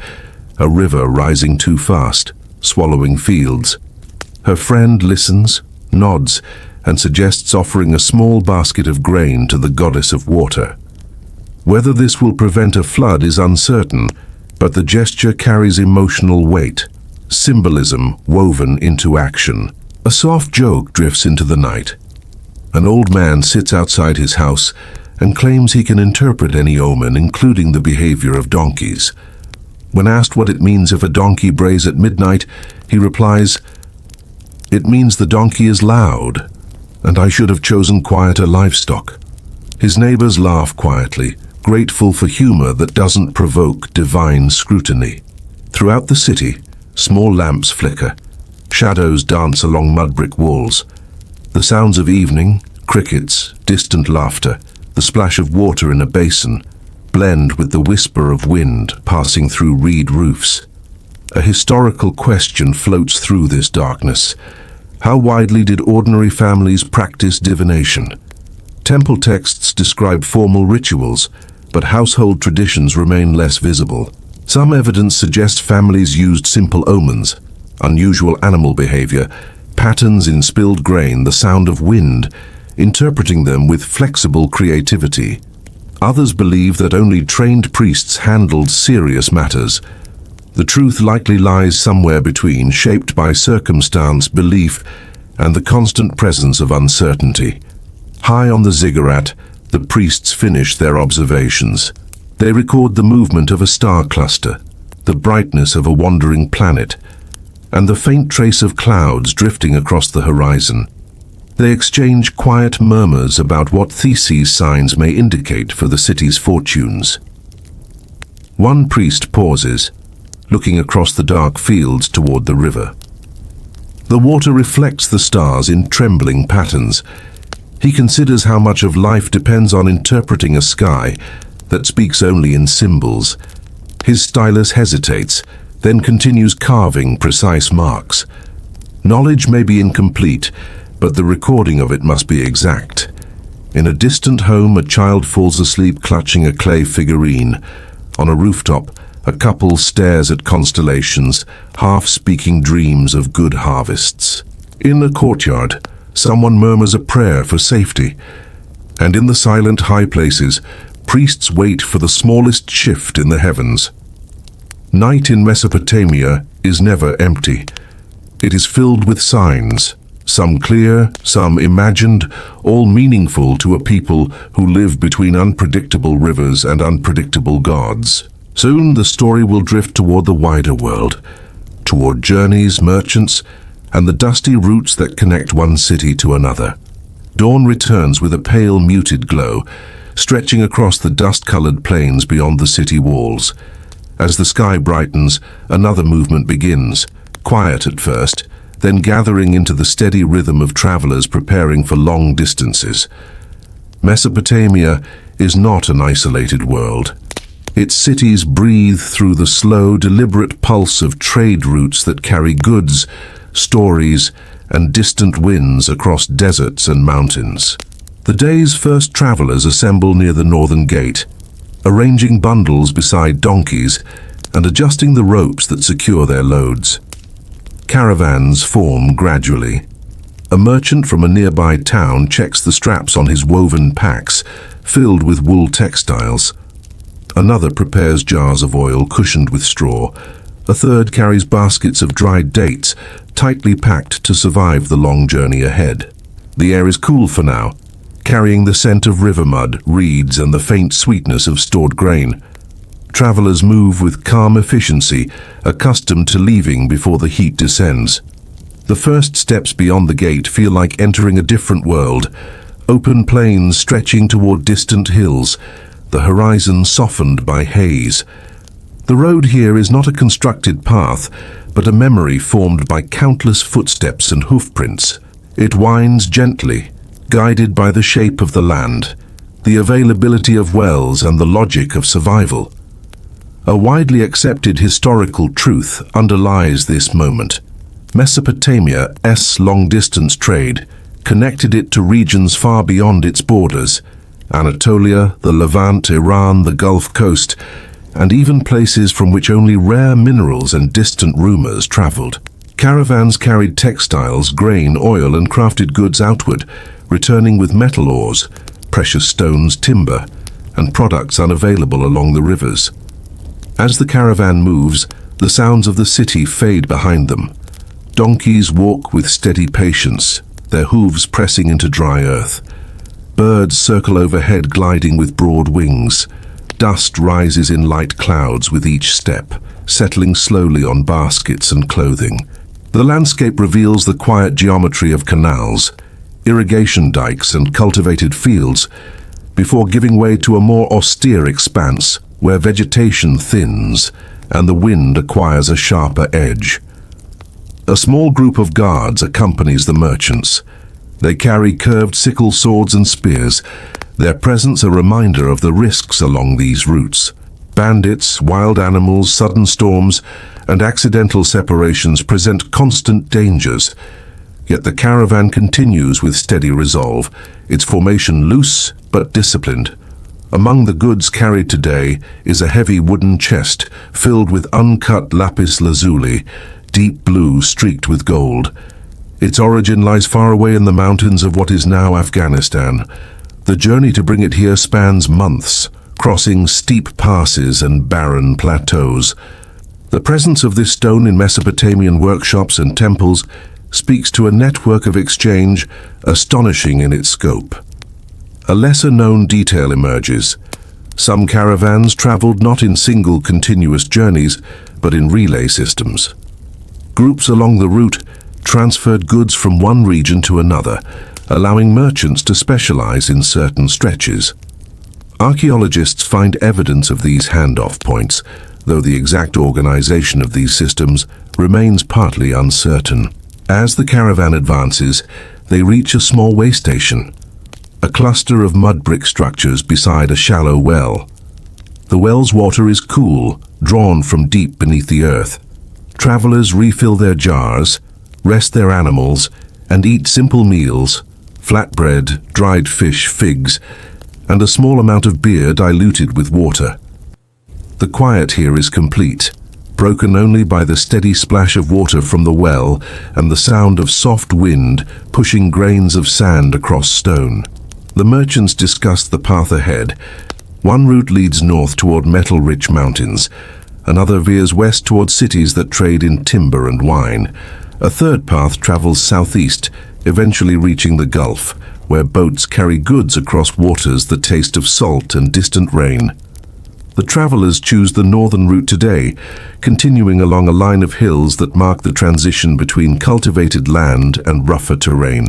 As they ascend slightly, the land opens into a broader view. The rivers become faint lines in the distance, glimmering like thin threads of silver. The smells of the city vanish, replaced by the dry scent of sand and the woody fragrance of shrubs that cling stubbornly to rocky soil. In this quiet expanse, the movement of the caravan feels purposeful, almost meditative. A historical question travels with them. How did merchants protect themselves during long distances? Evidence suggests agreements with local communities, hired guards, and ritual offerings made before departure. Some tablets reference protective deities invoked specifically for journeys, though whether these prayers offered practical security or emotional reassurance remains debated. Farther along, the group passes another caravan, this one descending toward Mesopotamia. Their loads include large bundles of cedar wood lashed tightly with rope. The smell of resin drifts on the breeze, unfamiliar and sharp. Travelers exchange greetings, share brief news of distant markets, and continue on their separate paths, one heading toward mountains, the other toward the heart of the city. As the sun climbs, the road grows brighter. Heat begins to shimmer across the horizon. Shadows shorten. The donkeys' breathing deepens, though their pace remains steady. A small pause is made where a rocky outcrop offers shade. Here merchants check their goods again, tightening ropes and adjusting packs. They drink sparingly from their jars, knowing the next well lies several hours ahead. The landscape gradually shifts as hills become more pronounced. Footing grows uneven. A narrow pass forces the caravan into a single file line. Sound changes here, echoing softly between stone surfaces. Every step resonates, every breath feels amplified. Eventually, the pass widens. The land beyond reveals a distant river, smaller and calmer than the great rivers of home. Near its banks lies a small settlement, one of many that sustain travelers with food, shelter, and minimal protection. Smoke rises from hearths.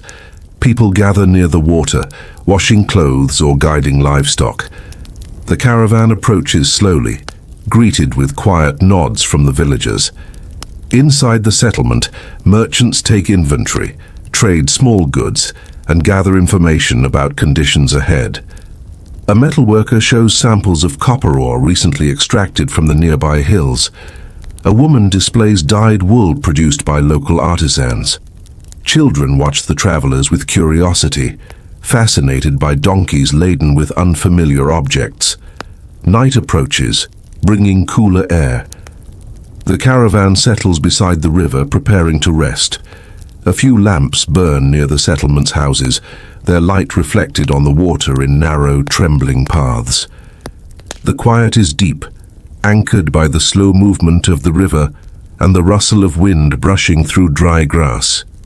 Tomorrow they will continue, toward mountains, mines, and distant valleys where other cities rise in their own rhythms.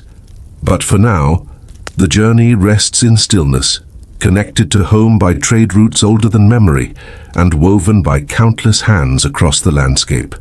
The next morning unfolds slowly across the city, its rooftops brightening one by one as families wake, Water jars are lifted, and courtyards return to their quiet routines. But within the city's center, behind thick walls and guarded entrances, a different rhythm governs the day. One shaped not by fields or workshops, but by administration, record-keeping, and the structured order that allows a city-state to function at all. This is the domain of the palace. The palace complex stands apart, its walls built of tightly packed mud bricks strengthened with timber. Painted bands decorate the exterior, though time and weather have softened their colors. Guards stand at the main gate, spears upright, linen garments neatly arranged. Inside, long corridors lead to courtyards filled with officials, scribes, workers, and messengers, moving with steady purpose. Each person carries a small piece of responsibility, and together, they form an intricate, interconnected system. A widely accepted historical truth shapes this scene. Palaces in Mesopotamia were administrative centers, managing labor, storing tribute, organizing irrigation, overseeing military affairs, and coordinating long-distance trade. They were not only residences of rulers, but engines of bureaucracy, supported by carefully trained scribes whose work preserved order. In the first courtyard, scribes sit on low stools forming rows beneath a shaded awning. Clay tablets lie before them, arranged in neat stacks. One scribe records the arrival of grain from nearby villages.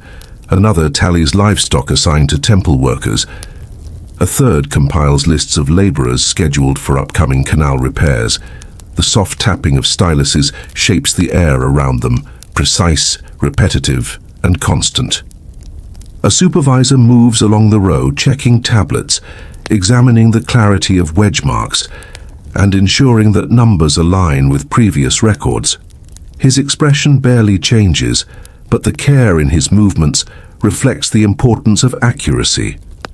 A miscounted delivery or a misplaced symbol may affect rations, wages, and entire seasonal schedules. Clay may seem simple, but on these surfaces rest decisions that affect thousands. Beyond the scribes lies a large storeroom. Woven reed mats line the floor, supporting rows of clay jars filled with barley, date syrup, oil, beer, and legumes. Each jar bears a seal impression identifying origin and purpose. The air inside is cool and carries the smell of grain and clay. Workers lift jars carefully, contents measured, weighed, and redistributed according to the needs of the palace and its dependents. A lesser-known detail appears here. Some storerooms contain small clay labels tied to baskets or jars with fiber cords. These tags, miniature tablets, listed contents, quantities, or intended recipients. They allowed officials to identify goods without unsealing containers. Archaeologists continue to discover these small labels, each one a glimpse into daily economic management. In another section of the palace, officials sit in a hall supported by wooden beams. They discuss matters related to land leases, labor rotations, and water rights. Their voices remain calm, measured, and formal. Each point is addressed systematically, reflecting a shared understanding that order must be maintained even when circumstances shift. Fields depend on water. Water depends on coordination. Coordination depends on agreements recorded with clarity. A historical question lingers. How centralized were these administrative systems? Some evidence suggests strong palace control. Other records point to cooperation between temples, households, and local councils. The balance likely varied by region and period, shaped by political conditions and the strength of local rulers. Messengers enter the hall carrying clay tablets wrapped in reed fiber. One tablet reports crop conditions in a farming village miles away. Another lists the status of a recent shipment of copper ore. A third describes damages caused by a recent storm. Officials examine each tablet, discussing possible responses, mobilizing workers to repair dikes, reallocating grain reserves, or adjusting upcoming tribute requirements. The processing of these decisions is meticulous. A scribe sits nearby, recording the discussion, preserving the reasoning behind each action. His stylus moves quickly across the clay surface, shaping lines that will harden in the sun and remain for years, perhaps decades. Decisions that might seem temporary become fixed in the quiet permanence of baked clay. Further inside the palace complex lies the ruler's audience hall. It is not grand in the later sense of royal architecture, but its presence is formal, with carved wooden columns, painted motifs, and a raised seat beneath a canopy of woven textiles. Officials stand before the ruler to present matters requiring direct judgment. Boundary disputes unresolved at lower levels, long-distance trade permissions, or unusual occurrences that defy standard administrative patterns. A group of farmers enters the hall. They bow and present a tablet describing damage to their fields caused by a breach in a nearby canal. They request labor from the palace to repair the dike before planting season. The ruler listens, asks for details, and consults the officials responsible for irrigation oversight. A decision is made. A work crew will be dispatched the next morning, and grain rations will be provided to the affected households. The scribe records it all. Beyond the audience hall, artisans employed by the palace work on goods destined for diplomatic exchange. In one room, metal workers shape tools and ceremonial objects. In another, textile workers weave fine cloth for garments presented to visiting envoys. These goods reflect the city's standing, crafted with precision and intended to communicate stability, prosperity, and cultural refinement. The palace also contains archives. Long rows of clay tablets rest on shelves made of baked brick. Each shelf holds hundreds of documents, contracts, administrative records, hymns copied by palace scribes, letters between officials, and lists of tribute from distant regions. The air inside the archive is dry and still. A worker carefully places newly baked tablets on a shelf, aligning them with older records. The room feels quiet, steady, and filled with memory. In a separate area, guards practice with spears and bows. Military organization flows through the palace as well. Campaigns require supplies planning and detailed records of soldiers and equipment. These preparations mix with civilian administration, forming a system in which peace and conflict are managed with equal attention. As the day advances, sunlight shifts across courtyards. Workers carry jars, scribes file tablets, and officials move through corridors with quiet purpose. The palace is not a place of spectacle, it is a place of continuity. Its order maintains the stability of households, fields, workshops, and markets. Evening approaches. Lamps are lit. The last tablets are laid out to dry. Guards change positions at the gates, and the palace, shaped by decisions recorded in clay, settles into its nighttime stillness. Soon the story will move beyond walls and administration, toward the tensions held at the edges of the city, where conflict and defense become part of everyday survival. The palace settles into evening silence, but at the edges of the city, a different kind of vigilance takes its place. Mesopotamian cities live with constant awareness of uncertainty, drought, flood, shifting alliances, rival kings, and the possibility that conflict may arrive without warning. War is not a daily occurrence, yet its shadow remains close enough to shape how cities build, defend, and understand themselves. The city walls rise first into view.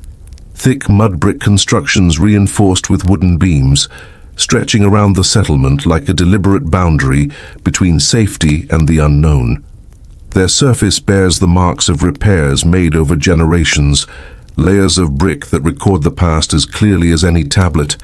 Near the main gate, towers stand slightly taller, allowing guards to observe the plains where travelers, merchants, and sometimes threats approach. Inside the gatehouse, guards begin their evening routine. They check their spears, secure leather straps on their shields, and assess the condition of their chariots. The air smells of wood oil, packed earth, and faint traces of metal warmed by the day's heat. Their garments are practical, linen kilts, leather belts, and protective garments strengthened with woven or padded material. Weapons and armor are modest but functional, shaped for mobility rather than heavy confrontation. Along the wall's walkway, lookouts pace slowly. The view from here stretches far: fields, rivers, canals, and distant lights from farms scattered across the plain. The fading sunlight washes the land in muted tones of gold and pale brown. The stillness is not peaceful, it is simply the absence of movement. Guards watch the horizon carefully, aware that changes often begin subtly. A dust cloud, unusual shadows, or an unexpected group of travelers. A widely accepted historical truth shapes this vigilance. Mesopotamian city-states often lived in competition with one another. Boundaries shifted, alliances rose and dissolved, and rulers sought resources or influence through both diplomacy and conflict. Armies were small compared to later empires, but warfare was frequent enough to require preparation and infrastructure. Near the center of the city, soldiers gather in a training courtyard. They move through practiced motions, lifting shields, drawing bows, stepping into formation. The soft thuds of feet against packed earth form a steady rhythm. Archers test their bows, pulling back the string and releasing with controlled precision. The arrows land in targeted clusters on straw bundles propped against a wall. Their movement is measured, neither hurried nor dramatic. Repetition shapes skill more reliably than intensity. In another area, chariot crews prepare their vehicles. The chariot frames, built of wood and reinforced with leather, stand ready beside teams of trained donkeys or horses, depending on the region's wealth. Wheel rims are checked for cracks, axles are lubricated, and the yokes are inspected. Chariots are not used recklessly. They require coordination and careful handling. A driver and archer work together, their roles intertwined, each depending on the other's precision. A lesser-known detail emerges. Certain cities employed specialized craftsmen who built and repaired chariots within designated workshops. Their knowledge of construction, wood shaping, wheel alignment, and leather reinforcement was essential for maintaining military readiness. Archaeological evidence of these workshops exists, yet the extent of their distribution remains uncertain. Beyond the courtyard, a group of administrators reviews tablets related to military supplies, lists of equipment, rations for soldiers, repair orders, and animal allocations. Their work reflects a practical truth. Warfare is not driven solely by weapons, but by organization, logistics, and sustained discipline. Without consistent rationing and equipment management, even a small campaign becomes untenable. Outside the city walls, farmlands stretch toward the horizon in low, darkening light.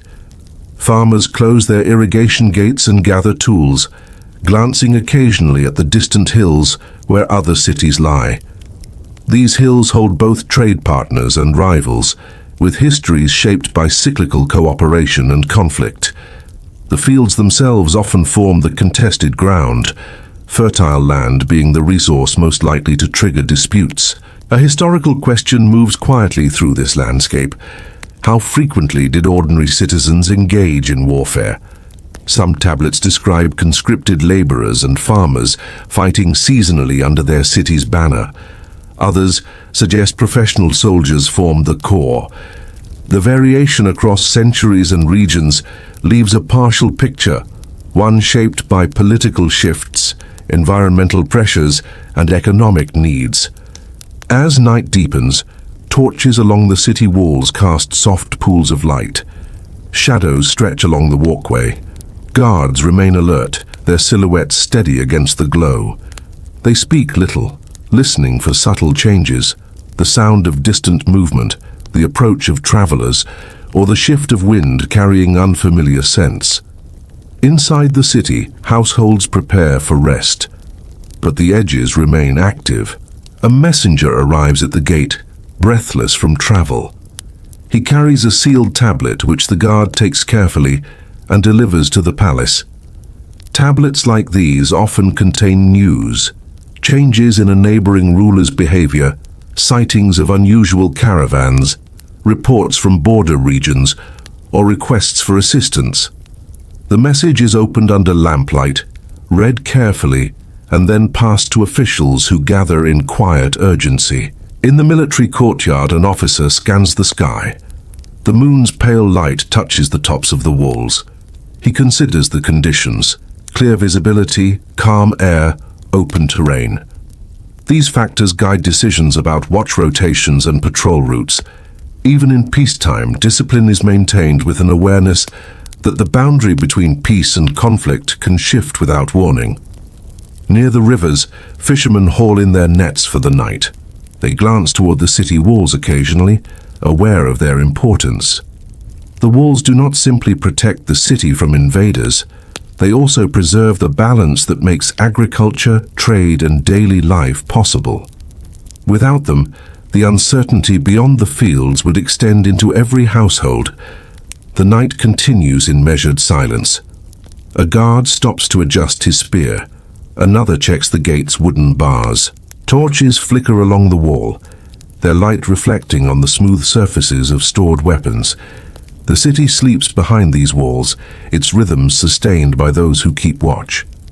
Soon, the story will shift toward moments of collective joy, festivals, music, and rituals that bind the community together, offering shelter from the uncertainties that surround them.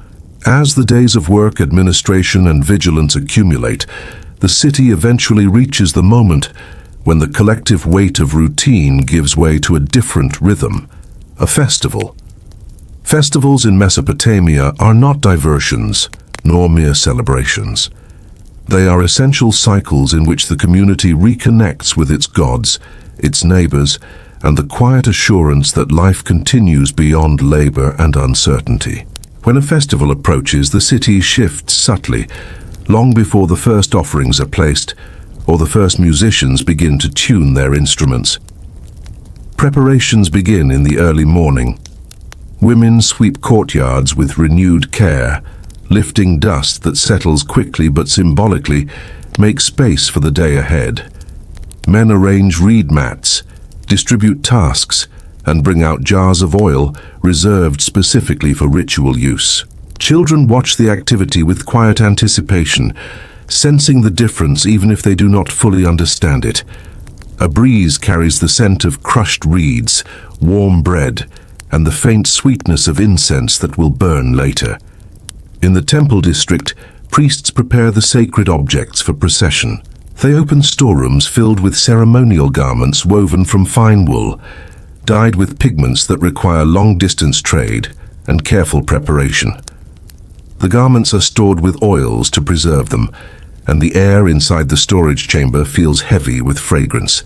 Wooden chests hold ritual vessels, bronze bowls, carved ladles, and patterned cups.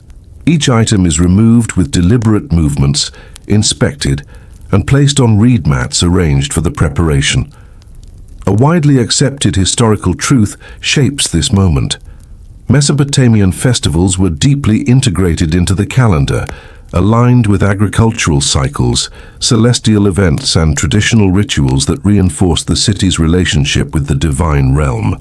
These festivals often included processions, offerings, hymns, music, and shared meals, creating a collective experience that touched every layer of society. As the sun rises higher, families gather in streets leading toward the temple.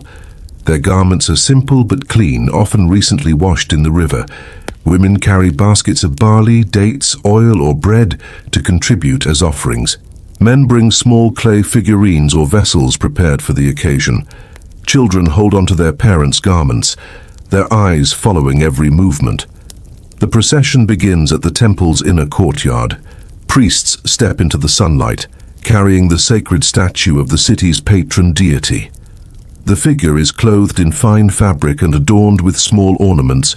It is placed on a platform, carried by several attendants. The platform moves slowly through the streets, guided by steady footsteps. The people bow their heads as it passes, placing offerings at designated points, a gesture that connects household concerns to the larger cosmic order. Musicians follow behind the procession. Their instruments include lyres with wooden frames, drums stretched with animal hide, and flutes carved from reeds. The music they produce is steady and structured, intended to accompany ritual movement rather than entertain in a separate sense.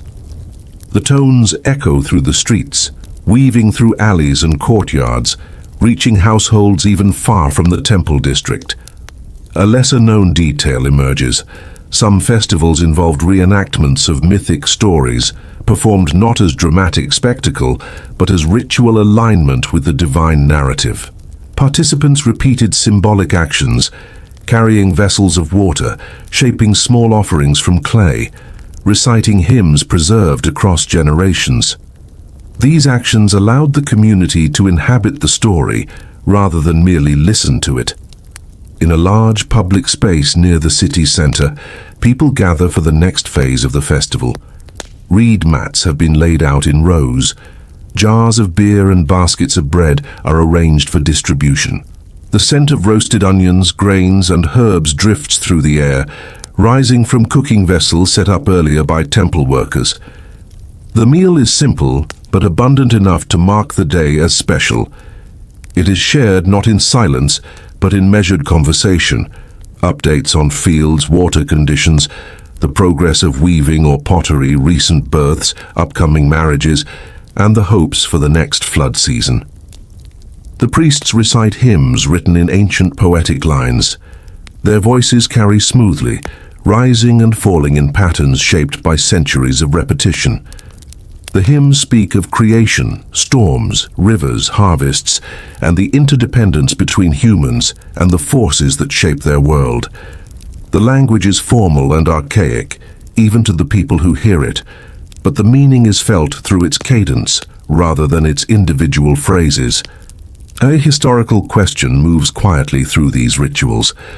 To what extent did everyday citizens understand the theological complexity of the hymns and myths performed here? Scholars debate whether the deeper cosmological meanings were widely known, or whether the emotional impact of the ceremonies carried the significance regardless of interpretation. Whatever the case, the participation itself forges a collective understanding. As the day progresses, the festival breaks for a period of rest. Families retreat to shaded areas, drinking beer diluted with water, sharing dates, or simply observing the activity. The sound of instruments continues but softens. Children fall asleep against their parents. The heat of midday settles over the city, but the mood remains calm and anchored. Later, as shadows lengthen, the priests lead another round of rituals near the temple gate. Offerings are presented: grain, wool, oil, and crafted items. Small fires burn in stone basins, their smoke rising steadily. The processed offerings are distributed according to established customs, some remaining in the temple, others given to workers, priests, or the community. The sharing of offerings symbolizes renewal, gratitude, and continuity. As the sun lowers, the procession returns to the temple. The sacred statue is carried back inside. Lamps are lit within the inner chamber, illuminating carved walls and the polished surfaces of ritual vessels. The doors close with a sense of finality, marking the end of the public rituals. Night settles over the city. The reed mats are rolled up. Instruments are returned to their cases. Offerings are accounted for by scribes who write late into the evening. The streets grow quieter, yet the day's energy remains present in the way people move, speak, and breathe. For a moment, brief but deeply felt, the city has aligned itself with the divine cycles that frame its existence. Soon the quiet of evening will deepen into reflection, rest, and the awareness of time passing within the wider landscape shaped by two great rivers. The festival's echoes fade gradually as night descends, returning the city to its quieter rhythm. Lamps glow within courtyards, and those who celebrated spend the evening in subdued conversation, the air filled with the softness that follows a long day of communal ritual.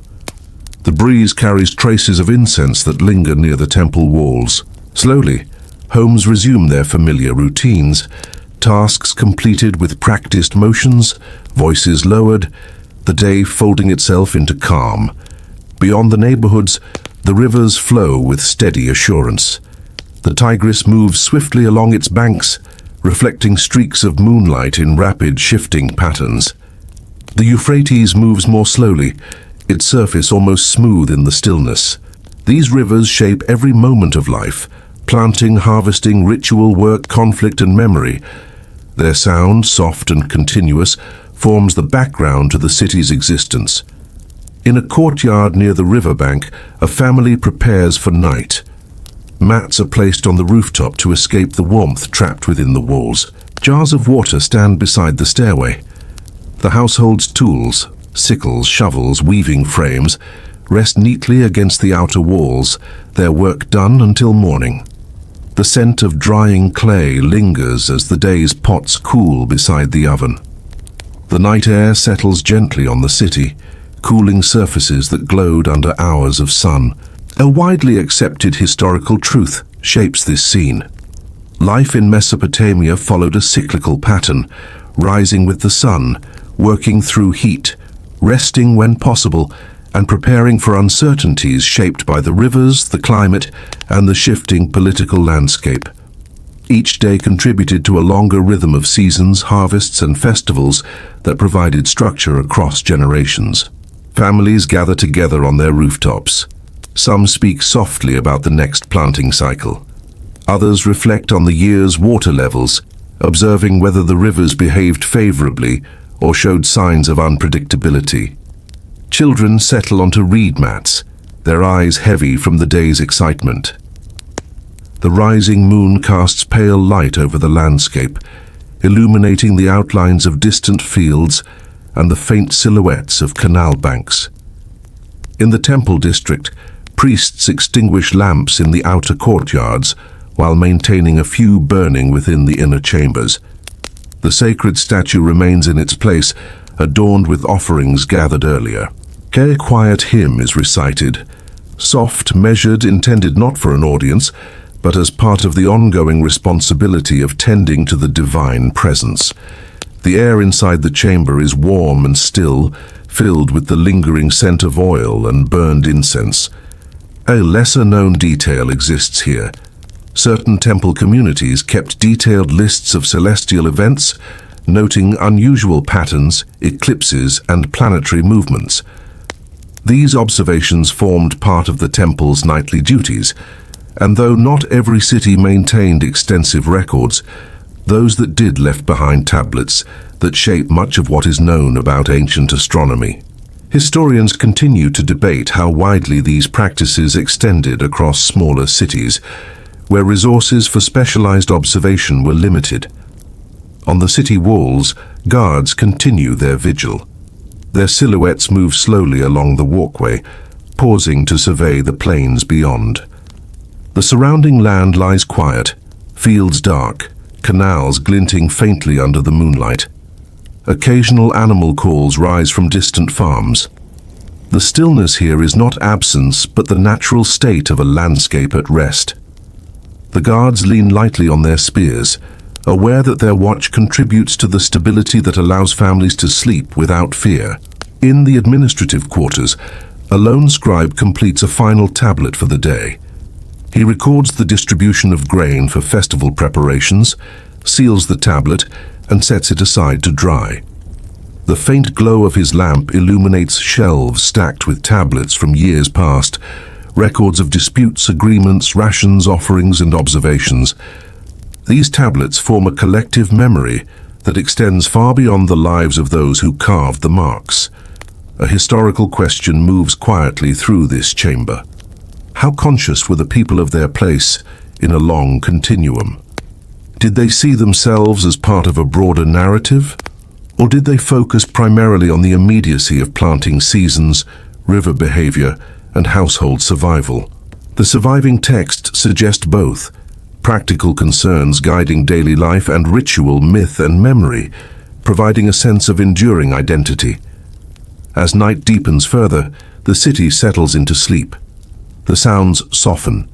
The movement of people ceases, The wind becomes lighter, and only the rivers continue their steady course. Stars appear in faint clusters above the rooftops, their light reflected in small ripples along the riverbanks. Somewhere in the distance, a potter checks the kiln one last time. A farmer stirs in his sleep, imagining the next cycle of irrigation. A priest listens to the faint hum of the inner sanctuary. Mesopotamia, shaped by water, earth, and time, rests for a moment. Houses breathe in the coolness of night. Families lie beneath the open sky.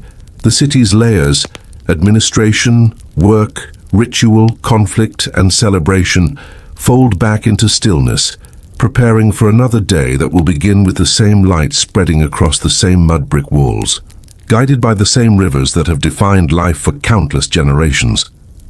This is the quiet, enduring continuity of the land between two rivers, a world built from clay, sustained by water, preserved through memory.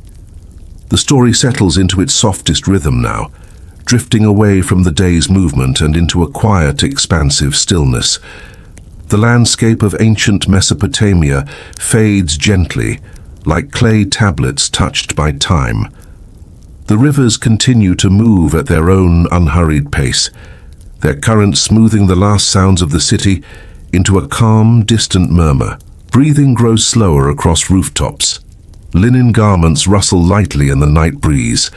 The glow from small lamps dims until only faint traces remain, warm and steady like the memory of light rather than the light itself. In the streets, footsteps disappear entirely, leaving only the muted presence of sleeping homes and the soft contours of mud-brick walls cooling beneath the sky. Let the mind drift with the river's rhythm, steady even, unbroken. Let it sink gently into the feeling of warm air settling across quiet courtyards, of clay surfaces cooling after long hours in the sun, of distant water moving in its endless path toward the sea. The night deepens and the sky stretches wider. Stars shimmer with slow, patient light. Their reflections tremble on the water's surface, breaking into small fragments that rejoin seamlessly with each gentle ripple. The sound of wind through reeds softens until it becomes something closer to breath than movement. Allow the last details to loosen and blur. The outlines of rooftops, the faint glow of temple lamps, the distant, watchful figures along the city walls. Each detail slips quietly into stillness, leaving behind the calm presence of a world at rest. The rivers continue their ancient course. The night holds its gentle shape, and the story's final echoes fade like footsteps in soft earth, leaving the listener held in quiet, steady calm.